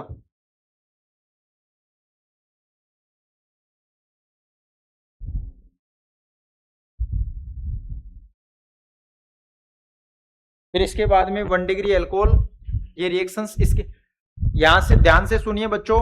ल्यूकास टेस्ट की डेफिनेशंस क्या होती है? ल्यूकास टेस्ट में रिएजेंट होता है कंसंट्रेट HCl और एनहाइड्रस ZnCl2, जिसमें 3 degree alcohol within second Lucas test देगा, फिर 2 डिग्री 5 से 10 मिनट का वक्त या समय ले लेगा। 1 डिग्री ल्यूकास टेस्ट के साथ में या तो रिएक्ट होगा, नहीं होगा तो 30 मिनट का वक्त ले लेगा। और एक प्रकार से ये इसकी डेफिनेशंस होती है। ये बात ठीक ठीक लग रही है मेरे को। सेकंड स्टेटमेंट पढ़िए आप बच्चों, primary alcohol are most reactive, ये बात इनकरेक्ट है बच्चों। प्राइमरी अल्कोहल तुरंत थोड़ी दे देता है ल्यूकास टेस्ट। प्राइमरी अल्कोहल तो इसके साथ में रिएक्ट होगा, नहीं होगा तो 30 मिनट का वक्त ले लेगा। यदि यहाँ पे टर्सरी अल्कोहल देता तब ये स्टेटमेंट करेक्ट रहता। फर्स्ट एंड सेकंड इनकरेक्ट, दोनों गलत नहीं है। फर्स्ट एंड सेकंड करेक्ट, ये बात भी ठीक नहीं है। फर्स्ट करेक्ट है, सेकंड इनकरेक्ट है, सही बात है। पहला वाला करेक्ट स्टेटमेंट, सेकंड वाला इनकरेक्ट, तो तीसरा ऑप्शन विल बी करेक्ट। ध्यान से क्वेश्चन नंबर 17 को पढ़िए आप। क्वेश्चन नंबर 17 है, consider the following reaction and identify product P. निम्नलिखित अभिक्रियाओं पर विचार कीजिए और सही उत्पाद की पहचान कीजिए। देखो रिएक्शंस क्या दे रखी है, CH3 CH3 फिर CH फिर OH, फिर इसकी रिएक्शंस किसके साथ में करा रखी है? HBr के साथ में। HBr के साथ में SN1 रिएक्शंस दे रखी है। SN1 रिएक्शंस का ऑर्डर होता है 3 डिग्री कार्बोकेटाइन मोर स्टेबल, फिर 2 डिग्री, फिर 1 डिग्री। ठीक है, तो यहां से तो H2 रिमूव हो जाएगा, ये एक प्रकार से Br नेगेटिव यहां जाके जुड़ जाएगा, ये कार्बोकेटाइन बन गया।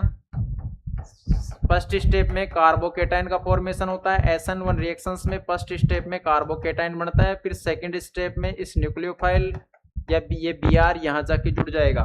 ठीक है, CH3 CH3 ये Br फिर ये CH3। ठीक है, यहां से इस हाइड्रोजन को अपन हाइड्राइड शिफ्ट कर देंगे। ये 1 डिग्री, ये 2 डिग्री कार्बन है, ये 3 डिग्री कार्बन है। 3 degree carbocation, 3 degree carbocation more stable due to 1 degree और 2 डिग्री। तो यहाँ से इसको जैसे ही शिफ्ट करेंगे तो CH3 फिर ये Br यहाँ आ जाएगा, CH3 फिर ये CH2 CH3। ये एक प्रकार से 3 डिग्री वाला मोर स्टेबल होता है। ठीक है, ऑप्शन से कर लो आप, ये होगा नहीं, इस टाइप का होगा नहीं, ये CH3 जुड़ रहा है, ये CH3 Br, ये इस टाइप का options will be correct. Question number 17 का तीसरा ऑप्शन करेक्ट। इसके बाद में आप चेक करो भाई,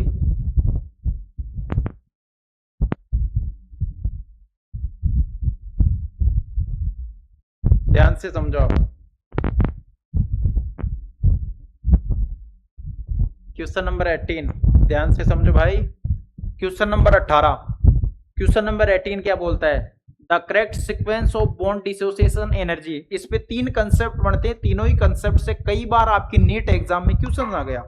अगर मैं आपको बच्चों बॉन्ड लेंथ की बात करूं, बॉन्ड लेंथ या बंध लंबाइयां टॉप टू बॉटम जाने पे एक प्रकार से नंबर ऑफ सेल इंक्रीज होता है। सेल का मतलब होता है KLMN, एक प्रकार से इनके नंबर इंक्रीज होगा तो साइज इंक्रीज होगा। बच्चों साइज इंक्रीज होगी तो एक प्रकार से बॉन्ड लेंथ भी इंक्रीज होगी। RF, यहाँ से RCL, फिर यहाँ से RBR। देखो टॉप टू बॉटम जाने पे साइज इंक्रीज हो रहा है ना, टॉप टू बॉटम जाने पे साइज इंक्रीज हो रहा है। टॉप से बॉटम जाने पे एक प्रकार से साइज इंक्रीज, तो बच्चों डायरेक्टली प्रोपोर्शनल टू होता है बॉन्ड लेंथ। बंधों की लंबाइयां भी इंक्रीज होगी। तो अगर मैं बॉन्ड लेंथ की बात करूं तो RI का मैक्सिमम साइज, तो उसकी बॉन्ड लेंथ मैक्सिमम, फिर RBR, फिर RCL, फिर RF। एक तो ये बात याद रखना, आप एग्जाम में ये क्वेश्चन पूछ सकता है। दूसरी बात ये पूछ सकता है बॉन्ड डिसोसिएशन एनर्जी, ये भी नीट की एग्जाम में पूछ सकते हैं। जो बातें पूछ सकते हैं मैं बता रहा हूं। बॉन्ड डिसोसिएशन एनर्जी का मतलब होता है किस बॉन्ड को तोड़ने के लिए मैक्सिमम एनर्जी की रिक्वायरमेंट होती है। स्मॉल बॉन्ड को तोड़ने के लिए, छोटे बंध को तोड़ने के लिए, छोटे बंधे को उड़ाने के लिए मैक्सिमम एनर्जी की रिक्वायरमेंट होती है। तो RF को तोड़ने के लिए मैक्सिमम एनर्जी की रिक्वायरमेंट होती है।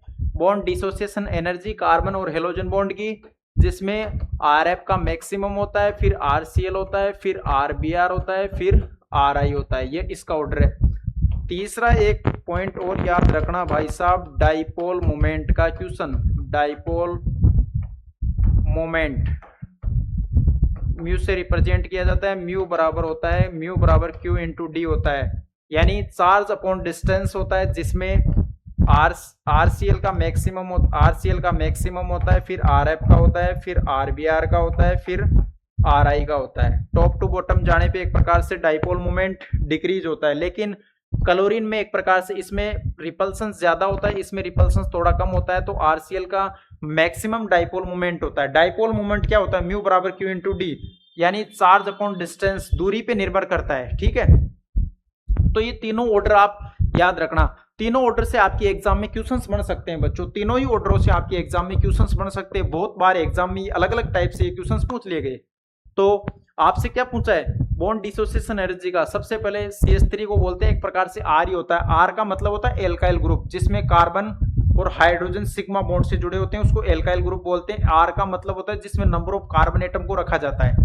इसमें CH3, ये देखो RCL, RF, RCL, RBR, ये इस टाइप का option, second option will be correct. दूसरा ऑप्शन इस क्वेश्चन का सही है। क्वेश्चन नंबर 18 का दूसरा क्वेश्चन विल बी करेक्ट। फिर इसके बाद में अब देखो बच्चों, नेक्स्ट क्वेश्चन समझो आप। क्वेश्चन नंबर 19, 19वें क्वेश्चन को आप अच्छे से स्टडी कीजिए बच्चों।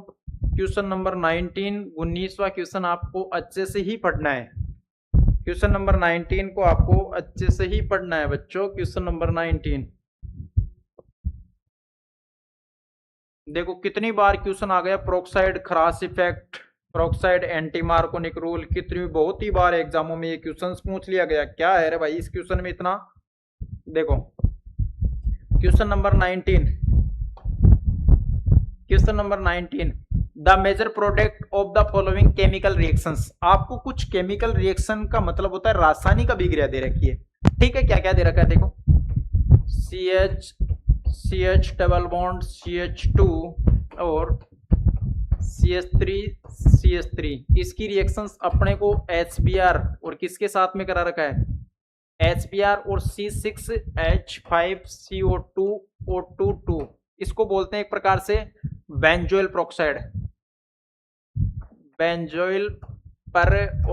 Benzoyl peroxide. इसकी स्ट्रक्चर होती है बच्चों PHC double bond O, oxygen के बीच में प्रॉक्सी बॉन्ड प्रेजेंट होता है, उसको बोलते हैं पेरोक्साइड। इसको एक प्रकार से एंटी मार्कोनिक रूल भी बोलते हैं, पेरोक्साइड इफेक्ट भी बोलते हैं, खरास इफेक्ट भी बोलते हैं। HBr और प्रोक्साइड दिखते ही, HBr और प्रोक्साइड दिखते ही मेरे, प्रोक्साइड क्या होता है, जिसमें ऑक्सीजन ऑक्सीजन आपस में अटैच होते हैं।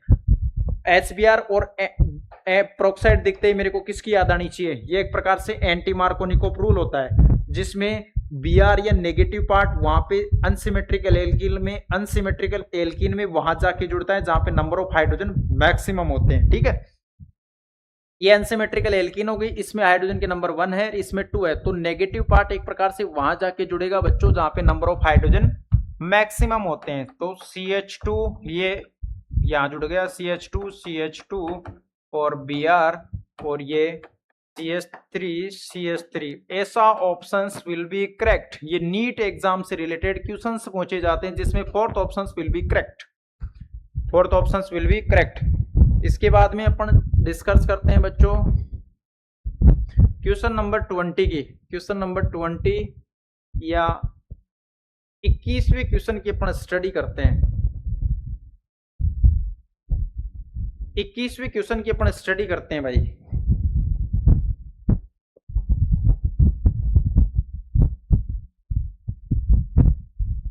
सॉरी 20वें क्वेश्चन की अपन स्टडी करते हैं पहले तो।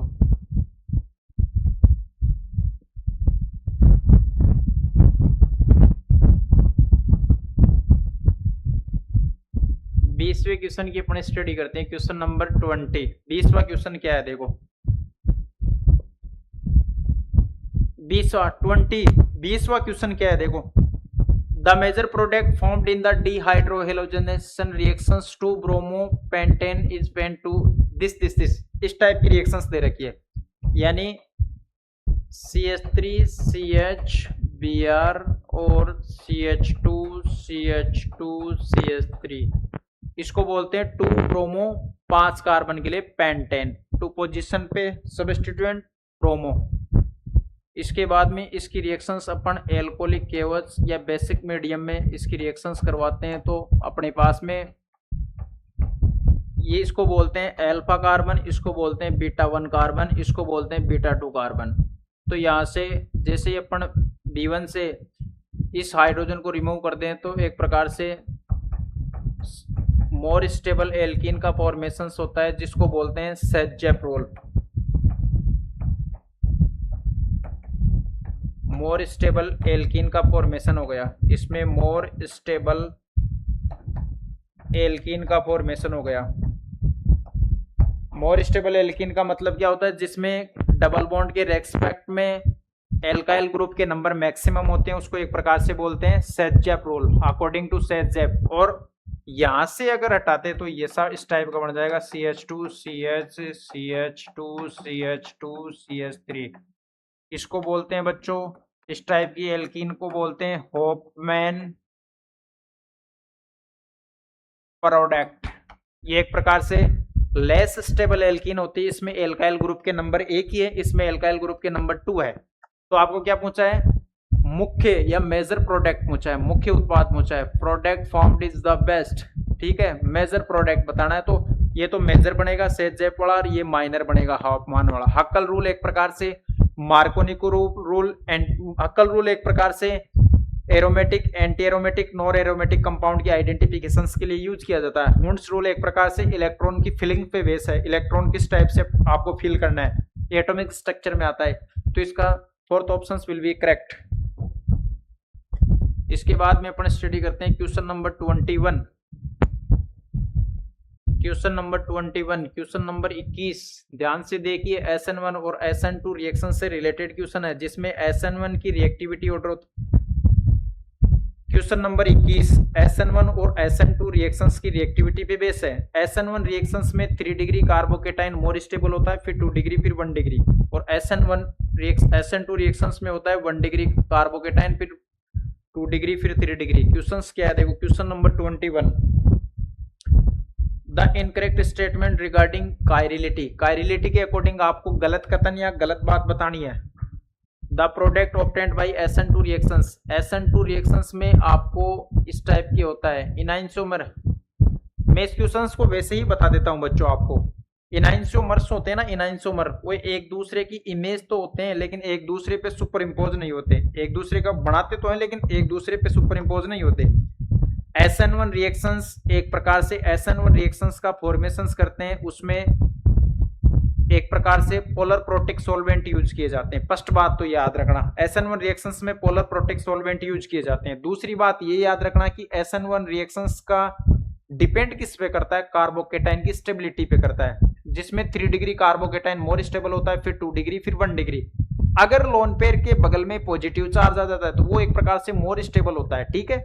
और रेजोनेंस कई टाइप का रेजोनेंस इस टाइप के बन रहे हैं, वो एक प्रकार से स्टेबिलिटी को शो करते हैं। और SN1 रिएक्शंस में रेसमिक मिक्सचर बनता है जिसका जो रेशो होता है वो 0 होता है, ठीक है ना। इसमें धारण प्रतिलोमन सब बनता है और स्टेरिक हिंड्रेंस के डायरेक्टली प्रोपोर्शनल होता है।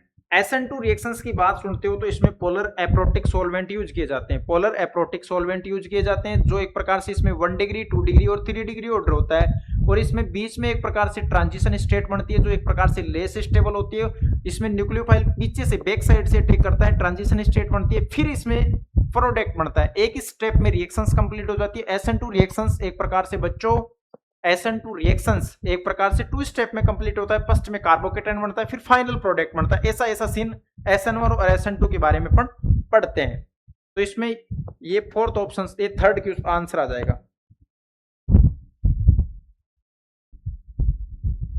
अब देखो ये क्वेश्चन नंबर, लास्ट क्वेश्चन है इसका, क्वेश्चन नंबर 22।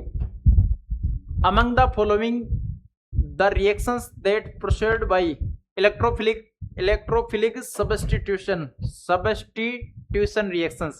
इलेक्ट्रोफिलिक सब्स्टिट्यूशन या प्रतिस्थापन रिएक्शंस का मतलब क्या है? देखो, सब्स्टिट्यूशन या प्रतिस्थापन का मतलब होता है एक चीज हटके उसकी जगह दूसरी चीज का जुड़ना। यहां से तो बच्चों देखो Cl इस बॉन्ड को तोड़ के इसकी जगह कुछ हट नहीं रहा, यहाँ पे एक प्रकार से एडिशन हो रहा है, तो ये होगा नहीं। इसमें इस टाइप से Cl, इसमें भी है नहीं इस टाइप का, ये सेंड बाय रिएक्शंस है। ये देखो बच्चों बेंजीन की रिएक्शंस, इसको बोलते हैं फ्रीडल क्राफ्ट अभिक्रिया, Friedel craft alkylation reactions. AlCl3 और Cl2 के साथ में रिएक्शंस, ये एक प्रकार से एसिड बन जाएगा, इसको बोलते हैं AlCl4।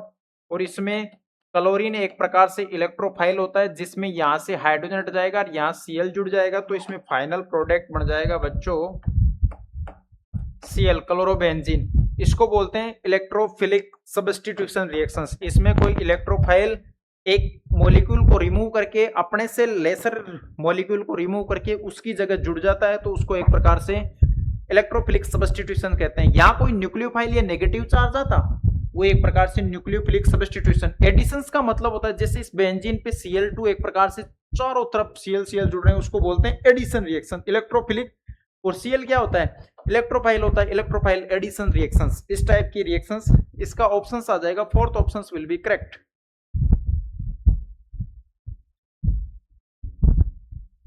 इसके बाद में देखो बच्चों,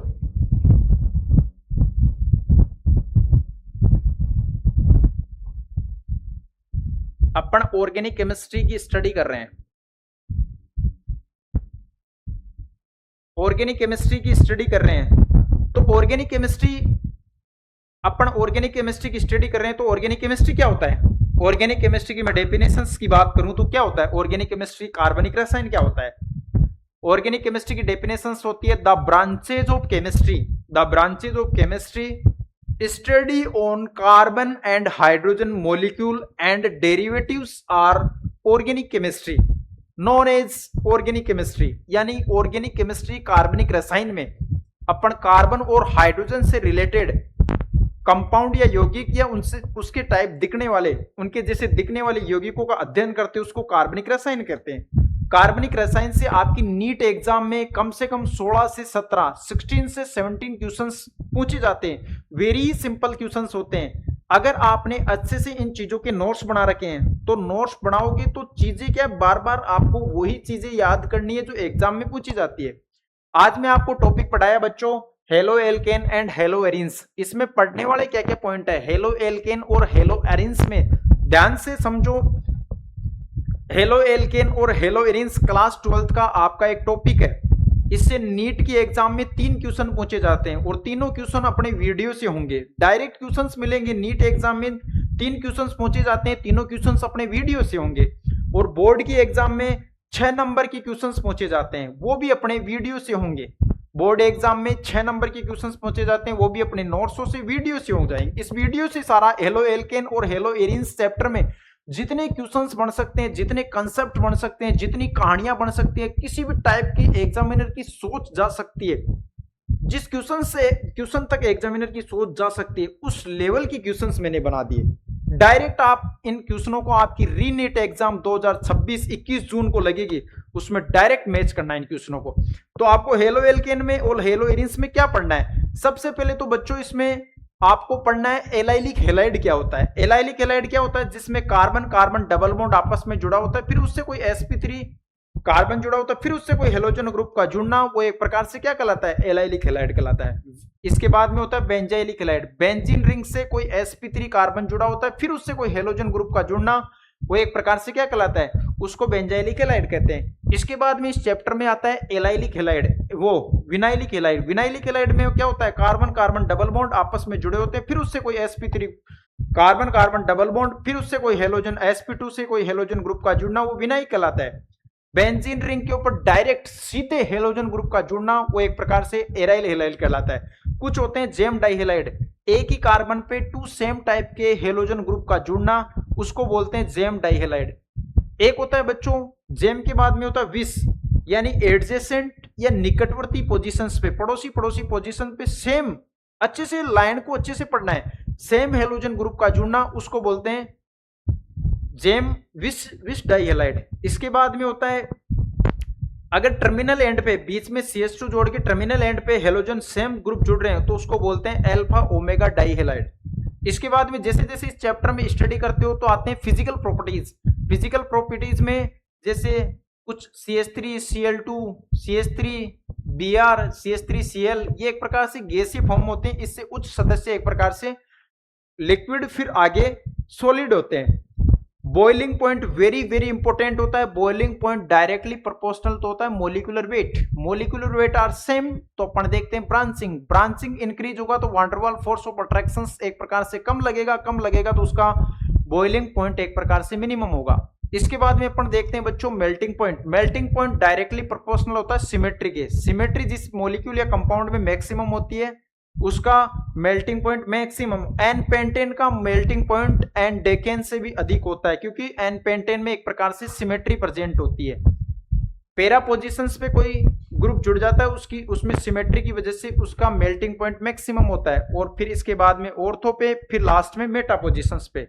कुछ आपके पास में रिएक्शंस दे रखी है इस चैप्टर में। सैंडमाइर रिएक्शंस क्या होती है? एनिलीन की रिएक्शन NaNO2 और HCl HBr के साथ में 0 से 5 डिग्री सेंटीग्रेड टेम्परेचर या 273 से 278 केल्विन टेम्परेचर पे रिएक्शंस करवाई जाती है, तो बीच में इंटरमीडिएट बनता है, उसको बोलते हैं बेंजीन डाइएजोनियम हैलाइड। और उसकी रिएक्शन Cu2 Cl2 या Cu2 Br2 से करवाते हैं। तो Cl से करवाएंगे तो क्लोरोबेंजीन बन जाएगा, ब्रोमीन से करवाएंगे तो एक प्रकार से क्या बन जाएगा? ब्रोमोबेंजीन। आयोडीन की रिएक्शंस के लिए कॉपर यूज नहीं करते, उसकी रिएक्शंस Ki से करवा देते हैं। फ्लोरीन एक प्रकार से विस्फोटक या एक्सक्लूसिव नेचर की रिएक्शंस देता है, इसलिए जनरली फ्लोरीन की रिएक्शन के लिए अपन बाल्सिमान रिएक्शंस पढ़ते हैं, जो एक प्रकार से एमाइन चैप्टर में पढ़ेंगे।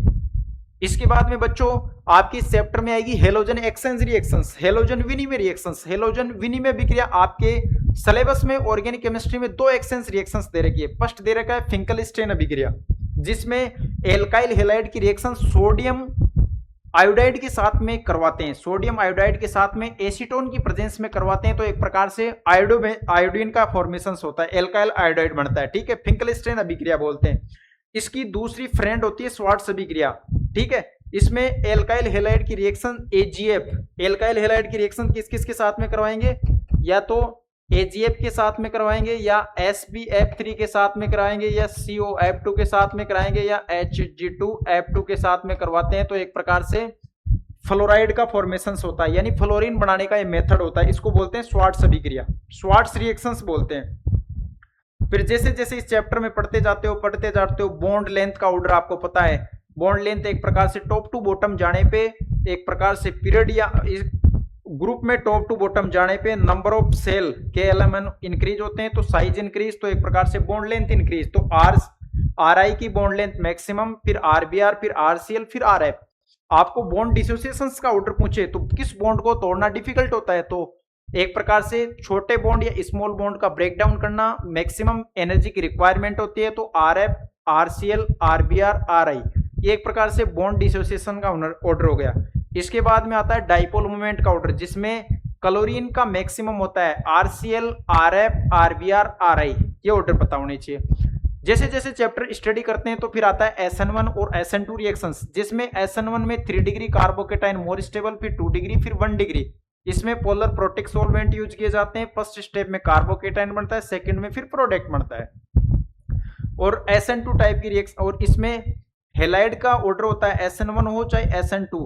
अगर हेलाइड का ऑर्डर है जिसमें आयोडीन एक प्रकार से गुड लिविंग ग्रुप, अच्छा निष्कासित समूह होता है, लार्ज साइज के कारण वो इसलिए इजी वे में रिमूव हो जाता है।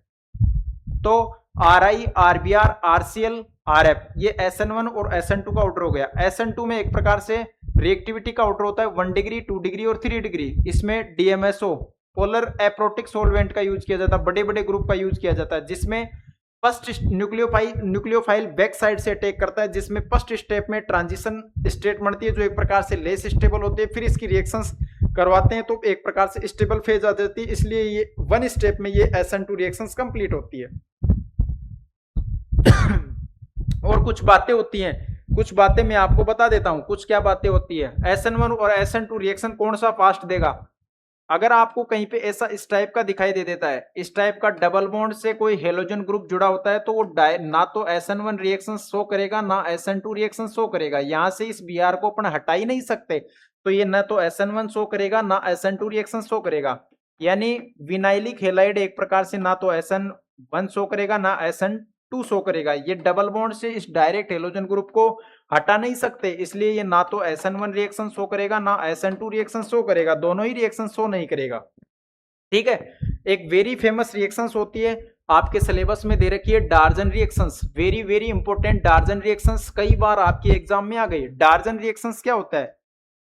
एल्कोहल की रिएक्शन थायोनिल क्लोराइड SOCl2 के साथ में पाइरिडिन की प्रेजेंस में करवाते हैं, पाइरिडिन की प्रेजेंस में करवाते हैं। ये पाइरिडिन का फॉर्मूला हो गया। ठीक है। एक बार नीट एग्जाम 2023 या 24 में से क्वेश्चन आया था, पाइरिडिन में number of sigma bond, lone pair और पाई बॉन्ड कितने होंगे, तो इसमें सिग्मा तो 11 होते हैं, पाई 3 होते हैं, लोन पेयर 1 होता है। पाइरिडिन की प्रेजेंस में करवाते हैं तो बच्चों S double bond O Cl Cl, तो यहां से ये RCl बन जाएगा, ये RCl बन जाएगा, ये SO2 गैस रिमूव हो जाएगी और यहां से HCl वगैरह एक प्रकार से रिमूव हो जाएंगे। तो एक प्रकार से एल्कोहल से एल्काइल हैलाइड बनाने का बेस्ट मेथड होता है कौन सा? डार्जन रिएक्शन, इसको बोलते हैं डार्जन रिएक्शन। ये एल्कोहल से एल्काइल हैलाइड या क्लोराइड बनाने का बेस्ट मेथड होता है। क्यों? क्योंकि इसमें SO2 गैसीय फॉर्म में एक प्रकार से एनवायरनमेंट में रिमूव हो जाता है, HCl एक प्रकार से गैसीय फॉर्म में एनवायरनमेंट में रिमूव हो जाता है। तो इसमें बच्चों अपने पास में इंप्योरिटीज या अशुद्धियां मिलती ही नहीं, तो ये एक प्रकार से बेस्ट मेथड होता है। और इन सबको रिमूव करने का काम कौन करता है? ये पाइरिडिन एक प्रकार से इन एसिडिक इंप्योरिटीज, अम्लीय अशुद्धियों को हटाने का काम करता है। वेरी वेरी इंपॉर्टेंट रिएक्शंस होती है डार्जन रिएक्शंस, आपको याद ही करना है। जैसे जैसे रिएक्शंस की स्टडी करते हैं, फिर इसके बाद में कुछ रिएक्शंस आती है। जैसे जैसे अपन स्टडी करते हैं तो अपने पास में कुछ रिएक्शंस और आती है। एक होता है वुड्स रिएक्शंस, एक होता है Wurtz Fittig Fittig reactions, Wurtz reactions, Wurtz Fittig Fittig reactions. ठीक है। Wurtz reactions, Wurtz Fittig Fittig reaction. Wurtz reactions क्या होती है? एल्काइल हैलाइड की रिएक्शन 2 मोल सोडियम के साथ में करवाते हैं तो एल्केन का फॉर्मेशन होता है। ठीक है। वुड्स फिटिंग में क्या होता है? एक एल्काइल हैलाइड, एक एराइल हैलाइड, तो एक प्रकार से एलाइल और एलाइल का मिक्सर प्राप्त। फिटिंग क्या होता है? इसमें 2 बेंजीन रिंग जुड़ी होती है, इसमें 2 टाइप के बेंजीन रिंग का फॉर्मेशन होता है। यानी जैसे 2 एराइल क्लोराइड की रिएक्शन सोडियम के साथ में करवाते हैं तो एक प्रकार से बाइफिनाइल प्रोडक्ट बनता है, इसको फिटिंग रिएक्शंस बोलते हैं। इसके बाद में आपको कुछ इन हेलोजेंस के यूज, एक क्वेश्चन ये भी आ जाता है, ग्रिग्नार्ड रिएजेंट में कौन सी मेटल प्रेजेंट होती है? उसमें मैग्नीशियम मेटल प्रेजेंट होती है। ये क्वेश्चन वेरी वेरी इंपॉर्टेंट है। ग्रिग्नार्ड रिएजेंट में कौन सी मेटल प्रेजेंट होती है? उसमें मैग्नीशियम मेटल प्रेजेंट होती है। पॉली हेलोजन एटम की यूज वगैरह होते हैं, पॉली हेलोजन एटम के यूज वगैरह, तो उसमें आपको फ्रियोन का पढ़ना है। फ्रियोन को स्वार्ट्स रिएक्शन से फॉर्मेशंस करते हैं और रेफ्रिजरेटर वगैरह इनमें यूज होते हैं। ठीक है। क्लोरोफॉर्म का अच्छे से याद कर लेना, बेहोशी वगैरह में यूज किया जाता है। कार्बन टेट्राक्लोराइड को अग्निशामक में यूज किया जाता है। एक होता है डीडीटी, जिसको बोलते हैं डाइक्लोरो डाइफेनिल ट्राइक्लोरो एथेन। मैं आपको डीडीटी का फॉर्मेशन करना सिखा देता हूं बच्चों, डीडीटी का फॉर्मेशन करना आपको सिखा देता हूं। डीडीटी का फॉर्मेशन करना आपको मैं बता देता हूं, डीडीटी किस टाइप की रिएक्शंस होती है।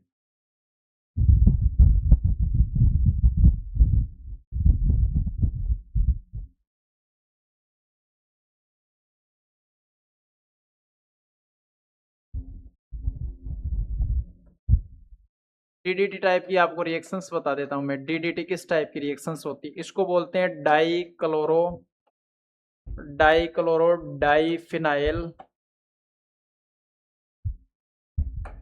ट्राइक्लोरो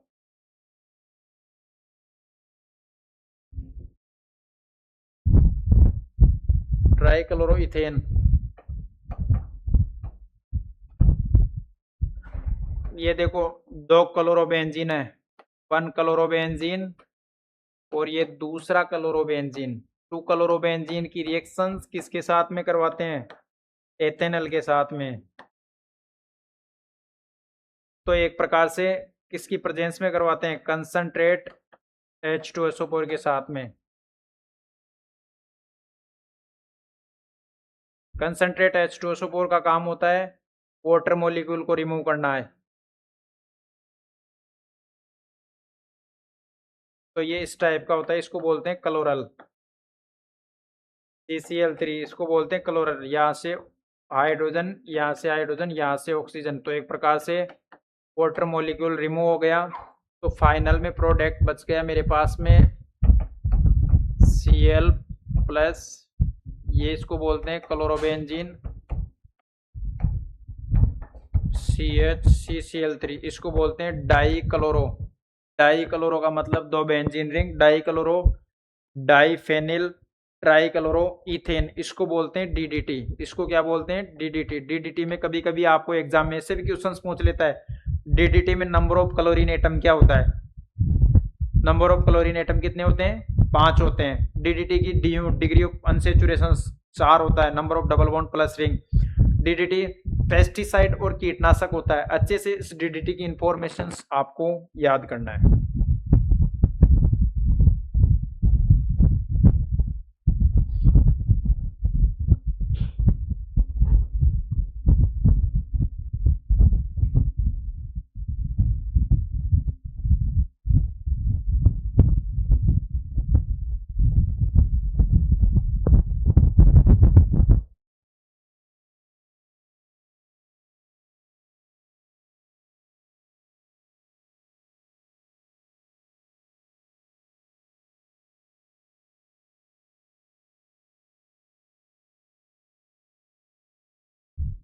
इसके बाद में कुछ क्वेश्चंस पूछे जाते हैं आपके एग्जाम में।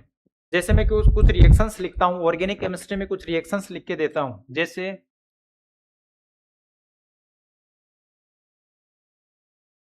इसकी रिएक्शंस बच्चों अपन करवाते हैं कंसंट्रेट H2SO4 के साथ में। कंसंट्रेट H2SO4 को एक प्रकार से बोलते हैं सल्फ्यूरिक एसिड। सल्फ्यूरिक एसिड का काम होता है या फंक्शंस होता है, इसके काम होते हैं बच्चों। फंक्शन आपको याद करना है, फंक्शंस या वर्क या क्या काम करता है। ये एक प्रकार से removal of water molecule, removal of water molecule यानी H2O को रिमूव करने का काम करता है। तो यहाँ से तो इस OH को हटा देगा, यहाँ से हाइड्रोजन हटा देगा, तो H2O एक प्रकार से रिमूव हो जाएगा। तो इसमें ये प्रोडक्ट बन जाएगा, एल्कीन का फॉर्मेशन हो गया। ठीक है, इसकी रिएक्शंस, अगर इस एल्कीन की रिएक्शंस किसके साथ में करवाते हैं, इस एल्कीन की रिएक्शंस अगर HBr के साथ में करवाते हैं, एल्कीन की रिएक्शन HBr के साथ में करवाते हैं। सिमेट्रिकल एल्कीन दे रखा है, इसमें ना तो एंटी मार्कोनिक रूल लगेगा ना मार्कोनिक रूल लगेगा। ये डायरेक्ट सीधे एक प्रकार से नेगेटिव और पॉजिटिव पार्ट इन हाइड्रोजन पे अटैच हो जाएंगे। तो ये पॉजिटिव, ये नेगेटिव, ये यहाँ जुड़ जाएगा, ये यहाँ जुड़ जाएगा। CH3CH2Br, इसकी रिएक्शंस मैं करवा देता हूं बच्चों। इसकी रिएक्शंस एल्कोहलिक केओच या बेसिक मीडियम में करवाता हूँ। एल्कोहलिक केओच का क्या काम होता है, इस HCl HBr को यहाँ से रिमूव करना और एक प्रकार से एल्कीन का फॉर्मेशन करना, ठीक है।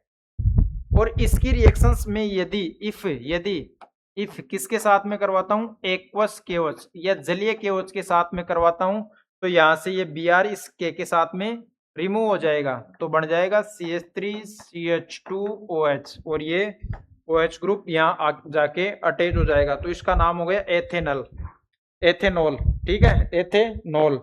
एल्कोहल ग्रुप जुड़ रहा है उसको बोलते हैं एथेनॉल। इस टाइप से इन रिएजेंटों के काम पता होना चाहिए। H2SO4 कंसंट्रेट, H2SO4 का काम होता है रिमूवल ऑफ वाटर मॉलिक्यूल, ठीक है, यहाँ से वाटर मॉलिक्यूल। HBr, यहाँ Br जुड़ जाएगा। एल्कोहलिक केओच का काम होता है HCl HBr एलिमिनेशन रिएक्शंस करना, यानी इन चीजों को हटाना। और एक्वस कहीं पे दे दे आपको एग्जाम में, एक्वस से कोई क्वेश्चन नहीं आया आज तक, एक्वस से क्वेश्चन आ सकता है। एक्वस का काम होता है यहाँ से इस मॉलिक्यूल को हटाना और उसकी जगह OH ग्रुप का जोड़ना।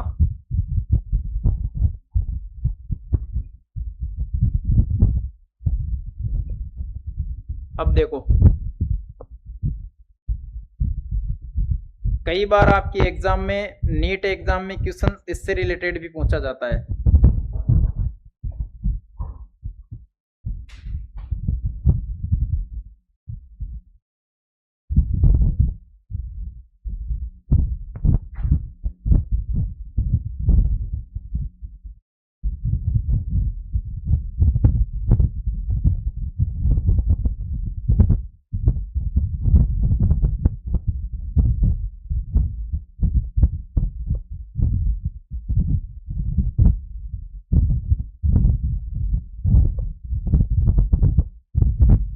अब मैं, जैसे आपकी एग्जाम होती है, एग्जाम में कोई चैप्टर दे रखा है, उसके बेसिक कंसेप्ट होते हैं, बेसिक कंसेप्ट के बेस पे पूरे एग्जाम में क्वेश्चंस पूछे जाते हैं। अब सबसे पहले फर्स्ट बात आप सीखिए, सबसे पहले फर्स्ट चीज आप लिखिए ऑर्गेनिक केमिस्ट्री में हाइब्रिडाइजेशन स्टेट। फर्स्ट पॉइंट पढ़ेंगे आज बच्चों अपन, हाइब्रिडाइजेशन स्टेट। हाइब्रिडाइजेशन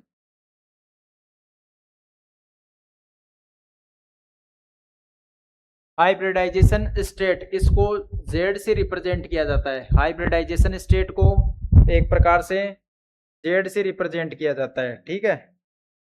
इसको हिंदी में बोलते हैं संकरण अवस्था। क्या हो गया इसके, सबसे फर्स्ट पॉइंट लिखो बच्चों आप, हाइब्रिडाइजेशन स्टेट। सबसे फर्स्ट पॉइंट लिखो हाइब्रिडाइजेशन स्टेट। हाइब्रिडाइजेशन स्टेट को Z से रिप्रेजेंट किया जाता है, हिंदी में बोलते हैं संकरण अवस्था। हिंदी में क्या बोलते हैं इसको, संकरण अवस्था।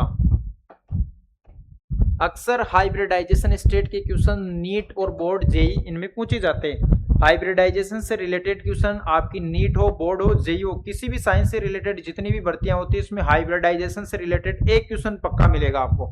अब देखो, हाइब्रिडाइजेशन के बारे में मैं कुछ इंफॉर्मेशन दे देता हूं, आप डेफिनेशन लिखो। Sigma bond participate on hybridization state, sigma bond participate on hybridization state and do not participate in pi bond hybridization state and pi bond do not participate in hybridization state। इसका meaning क्या हो गया, संकरण अवस्था में sigma बंद भाग लेता है तथा पाई बंद संकरण अवस्था में भाग नहीं लेता। क्यों नहीं लेता, सिग्मा बॉन्ड एक प्रकार से स्ट्रॉन्ग बॉन्ड फॉर्मेशंस करता है और पाई बॉन्ड एक प्रकार से वीक बॉन्ड फॉर्मेशंस करता है। तो डेफिनेशंस क्या बोलती है बच्चों, हाइब्रिडाइजेशन स्टेट में सिग्मा बॉन्ड इस टाइप का आपको कहीं पे दिखाई मिल जाएगा ना, दिखाई दे देगा, उसको बोलते हैं सिग्मा बॉन्ड। और यहाँ इस टाइप का कहीं दे देगा, उसको बोलते हैं pi bond. Pi bond hybridization state में पार्टिसिपेट नहीं करता है क्योंकि वो एक प्रकार से वीक बॉन्ड फॉर्मेशंस करता है। पाई बॉन्ड का मीनिंग क्या हो गया, इफ कार्बन कार्बन के बीच में आ तो आपको डबल बॉन्ड मिले या ट्रिपल बॉन्ड मिले, उसको एक प्रकार से पाई बॉन्ड बोलते हैं। सिग्मा बॉन्ड क्या होता है, सिग्मा बॉन्ड कार्बन कार्बन के बीच में सिग्मा बॉन्ड मिल सकता है, कार्बन हाइड्रोजन के बीच में मिल सकता है, और 1 double bond equal to 1 sigma और 1 पाई होता है, और 1 triple bond equal to 1 sigma और 2 पाई होता है। ऐसा आप सीन समझो, इसको बोलते हैं 1 सिग्मा और 1 पाई। 1 डबल बॉन्ड में क्या मिलेगा, 1 सिग्मा और 1 पाई, और 1 triple bond equal to 1 sigma और 2 पाई। पाई एक प्रकार से वीक बॉन्ड फॉर्मेशन करता है, तो वो हाइब्रिडाइजेशन स्टेट में पार्टिसिपेट नहीं करता। सिग्मा बॉन्ड एक प्रकार से स्ट्रॉन्ग बॉन्ड फॉर्मेशन करता है, इसी कारण वो एक प्रकार से हाइब्रिडाइजेशन स्टेट में पार्टिसिपेट करता है। हाइब्रिडाइजेशन स्टेट के क्वेश्चंस किस टाइप के आते हैं बच्चों, हाइब्रिडाइजेशन स्टेट के क्वेश्चंस किस टाइप के आते हैं, मैं एक टेबल या एक सारणी आपको बना देता हूं, उससे आपको सब चीजें क्लियर हो जाएगी, उससे सब चीजें आपको क्लियर हो जाएगी। हाइब्रिडाइजेशन से रिलेटेड क्वेश्चंस आप सोल्व कर दोगे।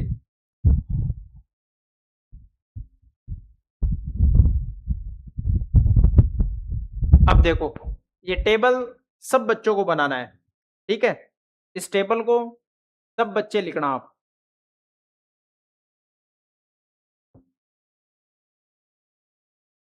हाइब्रिडाइजेशन स्टेट कैलकुलेशन, यानी हिंदी मीडियम लिखो संकरण अवस्था की गणना करना, ठीक है। संकरण अवस्था की गणना करना। हाइब्रिड क्या होता है, जहां पे इलेक्ट्रॉन प्रेजेंट हो गए ना, ऑर्बिटल्स, वह जगह जहां इलेक्ट्रॉन प्रेजेंट होते हैं या संभावना होती है, उनको एक प्रकार से ऑर्बिटल कहते हैं। मैं आपको एक टेबल बना के दे देता हूं, ये रामबाण है, ये टेबल एक प्रकार से रामबाण है। किसी के समझ में आए तो अच्छी बात है, नहीं समझ में आए तो क्वेश्चंस में समझ में आ जाएगी बच्चों, क्वेश्चंस करोगे तब समझ में आ जाएगी। तो हाइब्रिडाइजेशन की मैं टेबल आपको लिख के दे देता हूं। आपकी बोर्ड एग्जाम हो, नीट एग्जाम हो, जेई एग्जाम हो, साइंस से रिलेटेड कोई सी भी भर्ती हो, उसमें एक क्वेश्चन पक्का पूछा जाएगा, और एक क्वेश्चन आप 15-20 मिनट पढ़ लीजिए, उसी में से होगा। तो टेबल इस टाइप की लिखो बच्चों, इस टाइप की बनाओ आप पहले तो। अब देखो सिग्मा बॉन्ड क्या होता है, सिग्मा बॉन्ड, फर्स्ट पॉइंट देखो इसमें, सिग्मा बॉन्ड बराबर क्या होता है, single bond always sigma bond. Single bond में या एकल बंध में हमेशा वो कार्बन कार्बन के बीच में भी बन सकता है, कार्बन हाइड्रोजन के बीच में भी बन सकता है, उसमें ऑलवेज सिग्मा बॉन्ड प्रेजेंट होता है। सिग्मा का मतलब क्या होता है, सिंगल बॉन्ड में ऑलवेज सिग्मा बॉन्ड प्रेजेंट होता है, चाहे वो कार्बन हाइड्रोजन के बीच में प्रेजेंट हो या कार्बन कार्बन के बीच में सिग्मा बॉन्ड प्रेजेंट हो, उसको क्या बोलते हैं, सिंगल बॉन्ड प्रेजेंट हो, उसको क्या बोलते हैं, सिग्मा बॉन्ड। और सिग्मा बॉन्ड एक प्रकार से हाइब्रिडाइजेशन स्टेट में पार्टिसिपेट करता है, ठीक है। इसके बाद में सेकंड बात समझो आप बच्चों, सेकंड बात होता है 1 डबल बॉन्ड इक्वल टू, उसमें 1 सिग्मा होता है और 1 पाई होता है। कहीं पे आपको कार्बन कार्बन के बीच में से डबल बॉन्ड दिखाई दे देगा ना, ऐसे नजर आ जाएगा आपकी आंखों से, तो उसमें बच्चों 1 तो सिग्मा होता है और 1 पाई होता है, ठीक है। इसके बाद में थर्ड पॉइंट देखो, 1 triple bond equal to 1 sigma और 2 पाई होता है। कहीं कार्बन कार्बन के बीच में ट्रिपल बॉन्ड आपको दिखाई दे देगा ना, उसमें 1 सिग्मा और 2 पाई होता है, इसमें 1 सिग्मा और 2 पाई होता है, इसमें 1 सिग्मा और 1 पाई होता है, इसमें 1 सिग्मा और 2 पाई आपको दिखाई देगा। इसके बाद में फोर्थ पॉइंट लिखो आप, इफ यदि टोटल आपको 4 सिग्मा दिखाई दे देगा, तो उसके हिसाब से हाइब्रिडाइजेशन स्टेट होगी बच्चों sp3, उसके हिसाब से हाइब्रिडाइजेशन स्टेट होगी sp3। 1 2 3 फोर्थ बात, 5 बात लिखो आप, इफ यदि टोटल यानी कुल 3 सिग्मा आपको दिखाई दे देंगे, उसके हिसाब से हाइब्रिडाइजेशन स्टेट होगी sp2, जिसमें एक S पार्टिसिपेट करेगा और 2 P वाले करेंगे। इसके बाद में 6 पॉइंट लिखो आप बच्चों, 6 पॉइंट, इफ यदि टोटल 2 सिग्मा आपको कहीं दिखाई दे देंगे मॉलिक्यूल में, उसका हाइब्रिडाइजेशन स्टेट होगी बच्चों sp, उसकी हाइब्रिडाइजेशन स्टेट क्या होगी, sp होगी। इनसे रिलेटेड क्वेश्चंस आपके एग्जाम में पूछे जाते हैं। मैं मानता हूं कि ये टेबल, ये सारणी बच्चों की कुछ भी समझ में नहीं आई, आपके समझ में भी नहीं आएगी, क्यों नहीं आएगी? क्योंकि मैं क्वेश्चंस कराऊंगा, इस टाइप की क्वेश्चंस कराऊंगा, कम से कम 10 क्वेश्चंस कराऊंगा, तब जाके आपकी मेमोरी में इस टाइप की चीजें अप्लाई होगी, ठीक है ना। जैसे फर्स्ट क्वेश्चन है CH4 में मेरे को कार्बन एटम का हाइब्रिडाइजेशन स्टेट फाइंड कीजिए। तो कार्बन कितने बॉन्ड की फॉर्मेशन करता है? 4 बॉन्ड बनाता है। टेट्राहेड्रल स्ट्रक्चर होती है कार्बन की, एक प्रकार से टेट्राहेड्रल स्ट्रक्चर होती है, इस टाइप की स्ट्रक्चर होती है कार्बन की। टेट्राहेड्रल चतुष्फल की संरचना होती है, 3 नीचे 1 ऊपर, 109 डिग्री 28 मिनट का बॉन्ड एंगल होता है। टेट्राहेड्रल स्ट्रक्चर होती है, मीथेन गैस बोलते हैं इसको। नेचुरल गैस में मैक्सिमम अमाउंट होती है। इसमें अपना मेन पर्पस है कि कार्बन की आपको हाइब्रिडाइजेशन स्टेट फाइंड करनी है। हाइब्रिडाइजेशन स्टेट की डेफिनेशंस क्या होती है? Sigma bond participate on hybridization state. Sigma bond संकरण अवस्था या हाइब्रिडाइजेशन स्टेट में पार्टिसिपेट करता है, पाई वाला हाइब्रिडाइजेशन स्टेट में पार्टिसिपेट नहीं करता। Weak bond formation, sigma sigma check कर लो। सिग्मा क्या होता है? सिंगल बॉन्ड में ऑलवेज सिग्मा होते हैं। सिंगल बॉन्ड में चाहे वो कार्बन कार्बन के बीच में सिग्मा बने, सिंगल बने, या कार्बन हाइड्रोजन के बीच में सिंगल बॉन्ड बने, उसमें ऑलवेज सिग्मा होते हैं और सिग्मा हाइब्रिडाइजेशन स्टेट में पार्टिसिपेट करता है। तो 1 सिग्मा, 2 सिग्मा, 3 सिग्मा, 4 सिग्मा, अगर अपने पास में 4 सिग्मा आ जाते हैं तो उसके अकॉर्डिंग बच्चों हाइब्रिडाइजेशन स्टेट क्या होगी? सिंपल सा क्वेश्चन है। 4 सिग्मा टोटल प्रेजेंट होते हैं, उसके हिसाब से हाइब्रिडाइजेशन स्टेट होती है sp3, जिसमें एक s ऑर्बिटल होते हैं और 3 p वाले होते हैं। तो इस हिसाब से sp3, सिंपल सा क्वेश्चन था, सिंपल सा आंसर था, सिंपल सा। इस टाइप से इस टेबल को अप्लाई करना है। सेकंड क्वेश्चन से बच्चों CH3 CH2 CH3, क्वेश्चंस की लैंग्वेज या क्वेश्चंस की मीनिंग आप लिखिए। लिखो, each carbon atom hybridisation state are find. Given structure में, given structure each carbon atom hybridisation state in find. Hindi में लिखो, प्रत्येक कार्बन परमाणु की संकरणावस्था ज्ञात कीजिए। Each carbon atom hybridisation state in find, प्रत्येक कार्बन परमाणु की संकरणावस्था ज्ञात कीजिए या हाइब्रिडाइजेशन स्टेट फाइंड करना है। इसमें इस कार्बन की चेक करोगे तो इसकी स्ट्रक्चर इस टाइप से बना लीजिए बच्चों। बाकी वैलेंसी कार्बन 4 बॉन्ड की फॉर्मेशंस करता है, ठीक है। कार्बन 4 बंध बनाता है, जिसमें या तो वो अपने साथ में बना लेगा, बाकी कार्बन का जिंदगी में कोई साथ ना दे, कार्बन का जीवन में कोई साथ ना दे, तो हाइड्रोजन हमेशा उसका साथ देता है। क्यों? क्योंकि दोनों की सेम नेचर या कोवेलेंट नेचर या समान प्रकृति के होते हैं। इस कारण दोनों एक दूसरे को अच्छा सपोर्ट करते हैं, अच्छे बंधों के साथ में बन जाते हैं। कार्बन के आउटरमोस्ट शेल में 1 इलेक्ट्रॉन होता है, उसका एटॉमिक नंबर 1 होता है, उसको 1 इलेक्ट्रॉन मिल जाए तो उसका ऑक्टेट कंप्लीट हो जाएगा एस्पोलोक वाला। और कार्बन के आउटर मोस्ट सेल में 4 इलेक्ट्रॉन होते हैं, 4 और मिल जाए तो उसको ऑक्टेट हो जाएगा। ऑक्टेट हो जाएगा तो वो नोबल गैस जैसा यानी इनर्ट गैस जैसा बिहेवियर करेगा। इनर्ट गैस एक प्रकार से इस दुनिया में स्टेबल होती है। क्यों? क्योंकि उसका ऑक्टेट कंप्लीट होता है, ना तो वो इलेक्ट्रॉन लेना चाहती ना देना चाहती, वो एक प्रकार से अपनी मस्त जिंदगी स्टेबल अवस्था में पड़े रहते हैं। 1 सिग्मा, 2 सिग्मा, 3 सिग्मा, हाइब्रिडाइजेशन में एक प्रकार से सिग्मा बॉन्ड पार्टिसिपेट करता है, पाई वाला हाइब्रिडाइजेशन में पार्टिसिपेट नहीं करता। 1 sigma, 2 sigma, 3 sigma, 4 sigma, 4 sigma के हिसाब से बच्चों 4 टोटल आ जाता है, उसका हाइब्रिडाइजेशन स्टेट होता है sp3। इसमें 1 2 3 4 के हिसाब से 4 सिग्मा आ जाते हैं, तब हाइब्रिडाइजेशन स्टेट होता है sp3। अब देखो, इसमें ये कार्बन एक बॉन्ड तो इस अपने निकटवर्ती कार्बन से बना रखा है, बाकी रिमेनिंग बॉन्ड की फॉर्मेशंस हाइड्रोजन के साथ में कर रखा है। तो 1 2 3 4 सिग्मा के हिसाब से इसकी हाइब्रिडाइजेशन स्टेट होती है बच्चों sp3। अच्छे से इस क्वेश्चंस को आप सोल्व कर लीजिए। इसके बाद में आपको एग्जामिनर और भी क्वेश्चंस दे सकता है। और किस टाइप के क्वेश्चंस दे सकता है? और इस टाइप के क्वेश्चंस दे सकता है। क्वेश्चन नंबर 2 हो गए ना। मेरे को बताओ, इसमें CH3 क्वेश्चन नंबर 3 या 3rd, CH3 CH double bond CH2 CH3, इसमें आपको each carbon atom hybridisation state find करनी है।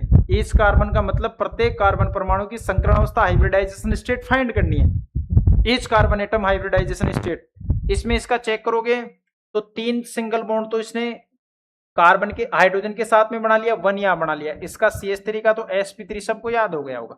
इसमें 1 सिंगल बॉन्ड यहाँ और 3 हाइड्रोजन के साथ में 4 सिग्मा के हिसाब से sp3। इसमें सीन आता है CH डबल बॉन्ड CH, इस टाइप का सीन है, ठीक है। इसमें वन सिंगल एक हाइड्रोजन के साथ में सिंगल और one double bond equal to one sigma और वन पाई होता है। तो टोटल सिग्मा चेक करोगे तो कितने हो गए, 1 2 3 सिग्मा के हिसाब से हाइब्रिडाइजेशन हो गया sp2। इसमें कितने हो गए, दो तो डबल बॉन्ड कार्बन से बना रखा है, एक हाइड्रोजन से बना रखा है, दो हाइड्रोजन से बना रखा है, ठीक है। अरे कार्बन 5 बॉन्ड थोड़ी बनाएगा भाई। 1 2 3 सिग्मा के हिसाब से हाइब्रिडाइजेशन देखो, one double bond equal to one sigma और वन पाई। तो वन सिग्मा एक हाइड्रोजन वाला सिग्मा और एक अपने इस कार्बन वाला सिग्मा, तो टोटल 3 सिग्मा आ जाते हैं, तब हाइब्रिडाइजेशन स्टेट होती है sp2, ठीक है ना। टोटल 3 सिग्मा आ जाते हैं तब हाइब्रिडाइजेशन स्टेट होती है sp2। अब देखो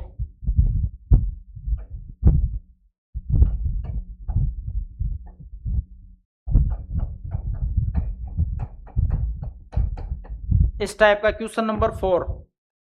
अब इसमें मेरे को each carbon atom, each carbon का मतलब प्रत्येक कार्बन परमाणु की हाइब्रिडाइजेशन स्टेट फाइंड कीजिए। ईच कार्बन एटम हाइब्रिडाइजेशन की डेफिनेशन होती है कि इसमें एक प्रकार से सिग्मा बॉन्ड हाइब्रिडाइजेशन में पार्टिसिपेट करेगा, पाई बॉन्ड हाइब्रिडाइजेशन में पार्टिसिपेट नहीं करेगा।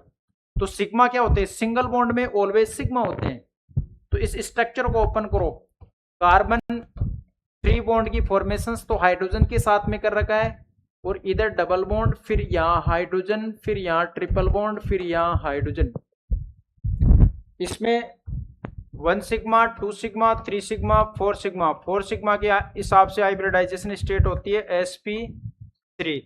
और यहाँ पे 1 सिग्मा 2 सिग्मा 3 सिग्मा, 3 सिग्मा के हिसाब से हाइब्रिडाइजेशन स्टेट होती है sp2। 1 सिग्मा ये बॉन्ड एक प्रकार से इस कार्बन का भी है, 1 सिग्मा 2 सिग्मा 3 सिग्मा, 3 सिग्मा के हिसाब से इसकी हाइब्रिडाइजेशन स्टेट होती है sp2।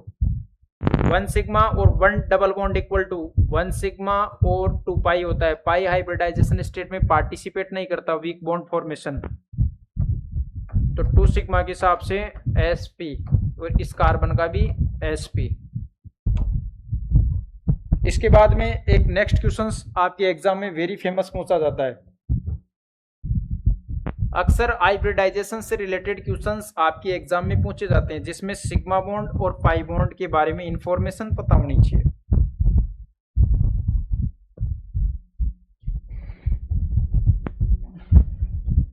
सिग्मा और पाई बॉन्ड कैलकुलेशंस का एक लास्ट क्वेश्चंस मैं आपको सोल्व करा देता हूं, क्वेश्चन नंबर 5। आपसे क्वेश्चन ऐसे पूछे कि कार्बन कितने बॉन्ड की फॉर्मेशंस करता है। ये छोटी सी बात याद रखना, मेरी छोटी सी बात याद रखना। कार्बन इफ कार्बन एक प्रकार से 4 बॉन्ड फॉर्मेशंस करता है, कितना 4 बॉन्ड फॉर्मेशन। नाइट्रोजन कहीं दे देता है वो 3 बॉन्ड फॉर्मेशंस, ऑक्सीजन एक प्रकार से 2 बॉन्ड फॉर्मेशंस करता है। तो जैसे मैं क्वेश्चन नंबर 5 की बात करता हूं, आपको ये जेई में पूछा हुआ क्वेश्चन है, जेई मेन में ये क्वेश्चन आया था। इसमें सिग्मा और पाई बॉन्ड कैलकुलेशंस पूछा था आपको, सिग्मा और pi bond calculation given structure में sigma and pi bond calculation कीजिए आप। इस स्ट्रक्चर को ओपन कर लीजिए बच्चों। Carbon double bond carbon, carbon कितने बॉन्ड के फॉर्मेशंस करता है 4, नाइट्रोजन कितने बॉन्ड की फॉर्मेशंस 3। तो इस टाइप का, फिर इसमें इस टाइप का, फिर इसमें इस टाइप का, फिर इसमें इस टाइप से, ठीक है। अब बताओ मेरे को सिग्मा बॉन्ड कैलकुलेट करना है आपको, sigma and pi bond calculation. पहले sigma 1 triple bond equal to 1 sigma और 2 पाई होता है। इसमें 1 सिग्मा और 2 पाई, और इसमें 1 सिग्मा और 2 पाई, और इसमें 1 सिग्मा और 2 पाई, और इसमें 1 सिग्मा और 2 पाई। सिंगल बॉन्ड में ऑलवेज सिग्मा बॉन्ड प्रेजेंट होते हैं। सिग्मा सिग्मा चेक करो, 1 sigma 2 sigma 3 sigma 4 sigma 5 sigma 7 sigma 8 sigma 9 sigma, 1 2 3 4 5 6 7 8 9 तो सिग्मा आ रहे हैं इसमें, 9 सिग्मा बॉन्ड हो गए, ठीक है।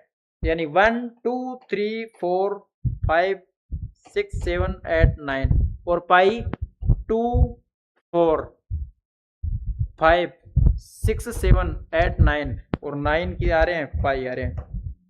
बताओ इजी क्वेश्चन है ना, 9 सिग्मा और 9 पाई, यानी pi and sigma bond are same. अब आपसे क्वेश्चन पूछ सकता है कि इसमें कार्बन का हाइब्रिडाइजेशन स्टेट चेक कीजिए, कार्बन का हाइब्रिडाइजेशन स्टेट चेक कीजिए। जैसे मैं आपको एक सिंपल सा क्वेश्चन दूं कि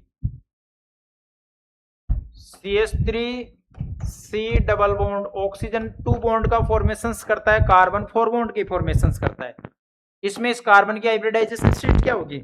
इसमें 3 बॉन्ड सिंगल तो इसने हाइड्रोजन से बना लिया, एक यहां बना लिया, 4 सिग्मा के हिसाब से हाइब्रिडाइजेशन स्टेट होगी sp3। और यहाँ पे 1 सिग्मा 2 सिग्मा और 1 sigma, 1 double bond equal to 1 sigma और 2 पाई। चाहे अपने पास में कितने भी मल्टीपल बॉन्ड हो, उनमें सिग्मा ऑलवेज 1 ही होता है और सिग्मा हाइब्रिडाइजेशन स्टेट में पार्टिसिपेट करता है। 3 सिग्मा के हिसाब से हाइब्रिडाइजेशन स्टेट होगी sp2 और इसमें 4 सिग्मा के हिसाब से sp3। आगे नेक्स्ट परिचर्चाएं कल करेंगे। एग्जाम के लिए बेस्ट ऑफ लक। बच्चों, ये तुम्हारी नीट एग्जाम 21 जून को लगेगी। हाय स्टूडेंट्स, माई सेल्फ के यादव, टीम केमिस्ट्री। आपकी नीट एग्जाम 2026 री नीट एग्जाम 2026 21 जून को लगेगी। इसके लिए आपको खुद से मेहनत से ज्यादा आपका माइंड सेट होना चाहिए। जैसे कोई क्वेश्चंस आएगा, क्वेश्चंस आते ही बिना ऑप्शन समझे क्वेश्चन की मीनिंग समझने की कोशिश कीजिए, क्योंकि मीनिंग में ही क्वेश्चंस का आंसर छिपा होता है। जैसे आप क्वेश्चंस पढ़ोगे, पढ़ते पढ़ते पढ़ते आइडिया लग जाएगा कि ये कॉपी के कौन से पेज से उठाया हुआ क्वेश्चंस है और इसमें किस टाइप के कंसेप्ट मिलेंगे। फिर उसके अकॉर्डिंग आप ऑप्शन सोचो, फिर आपको बेटर से ऑप्शंस की जांच करने में कोई दिक्कत नहीं आएगी, आपको ऑप्शन इजी वे में मिल जाएगा। यानी कहने का मतलब ऐसा है कि आप क्वेश्चंस को अच्छे से पढ़िए, यानी करेक्ट इनकरेक्ट इनका अच्छे से ध्यान दीजिए। इनकी वजह से एक प्रकार से सिली मिस्टेक होती है। आप क्वेश्चंस पढ़िए अच्छे से, फिर उसमें 4 ऑप्शन आएंगे। क्वेश्चंस की लैंग्वेज पढ़ने के माध्यम से पढ़ते पढ़ते आइडिया लग जाता है कि कौन से चैप्टर से उठाया हुआ क्वेश्चंस है और ये कॉपी के कौन से पेज पे लिखा हुआ है, इसमें कौन से कंसेप्ट लगेंगे और किस कंसेप्ट पे ये क्वेश्चन सोल्व होगा। इसके बाद में आप 4 ऑप्शंस देखिए, फिर 4 ऑप्शंस में ये आइडेंटिफाई करो इसका कौन सा आंसर आएगा। Best of luck.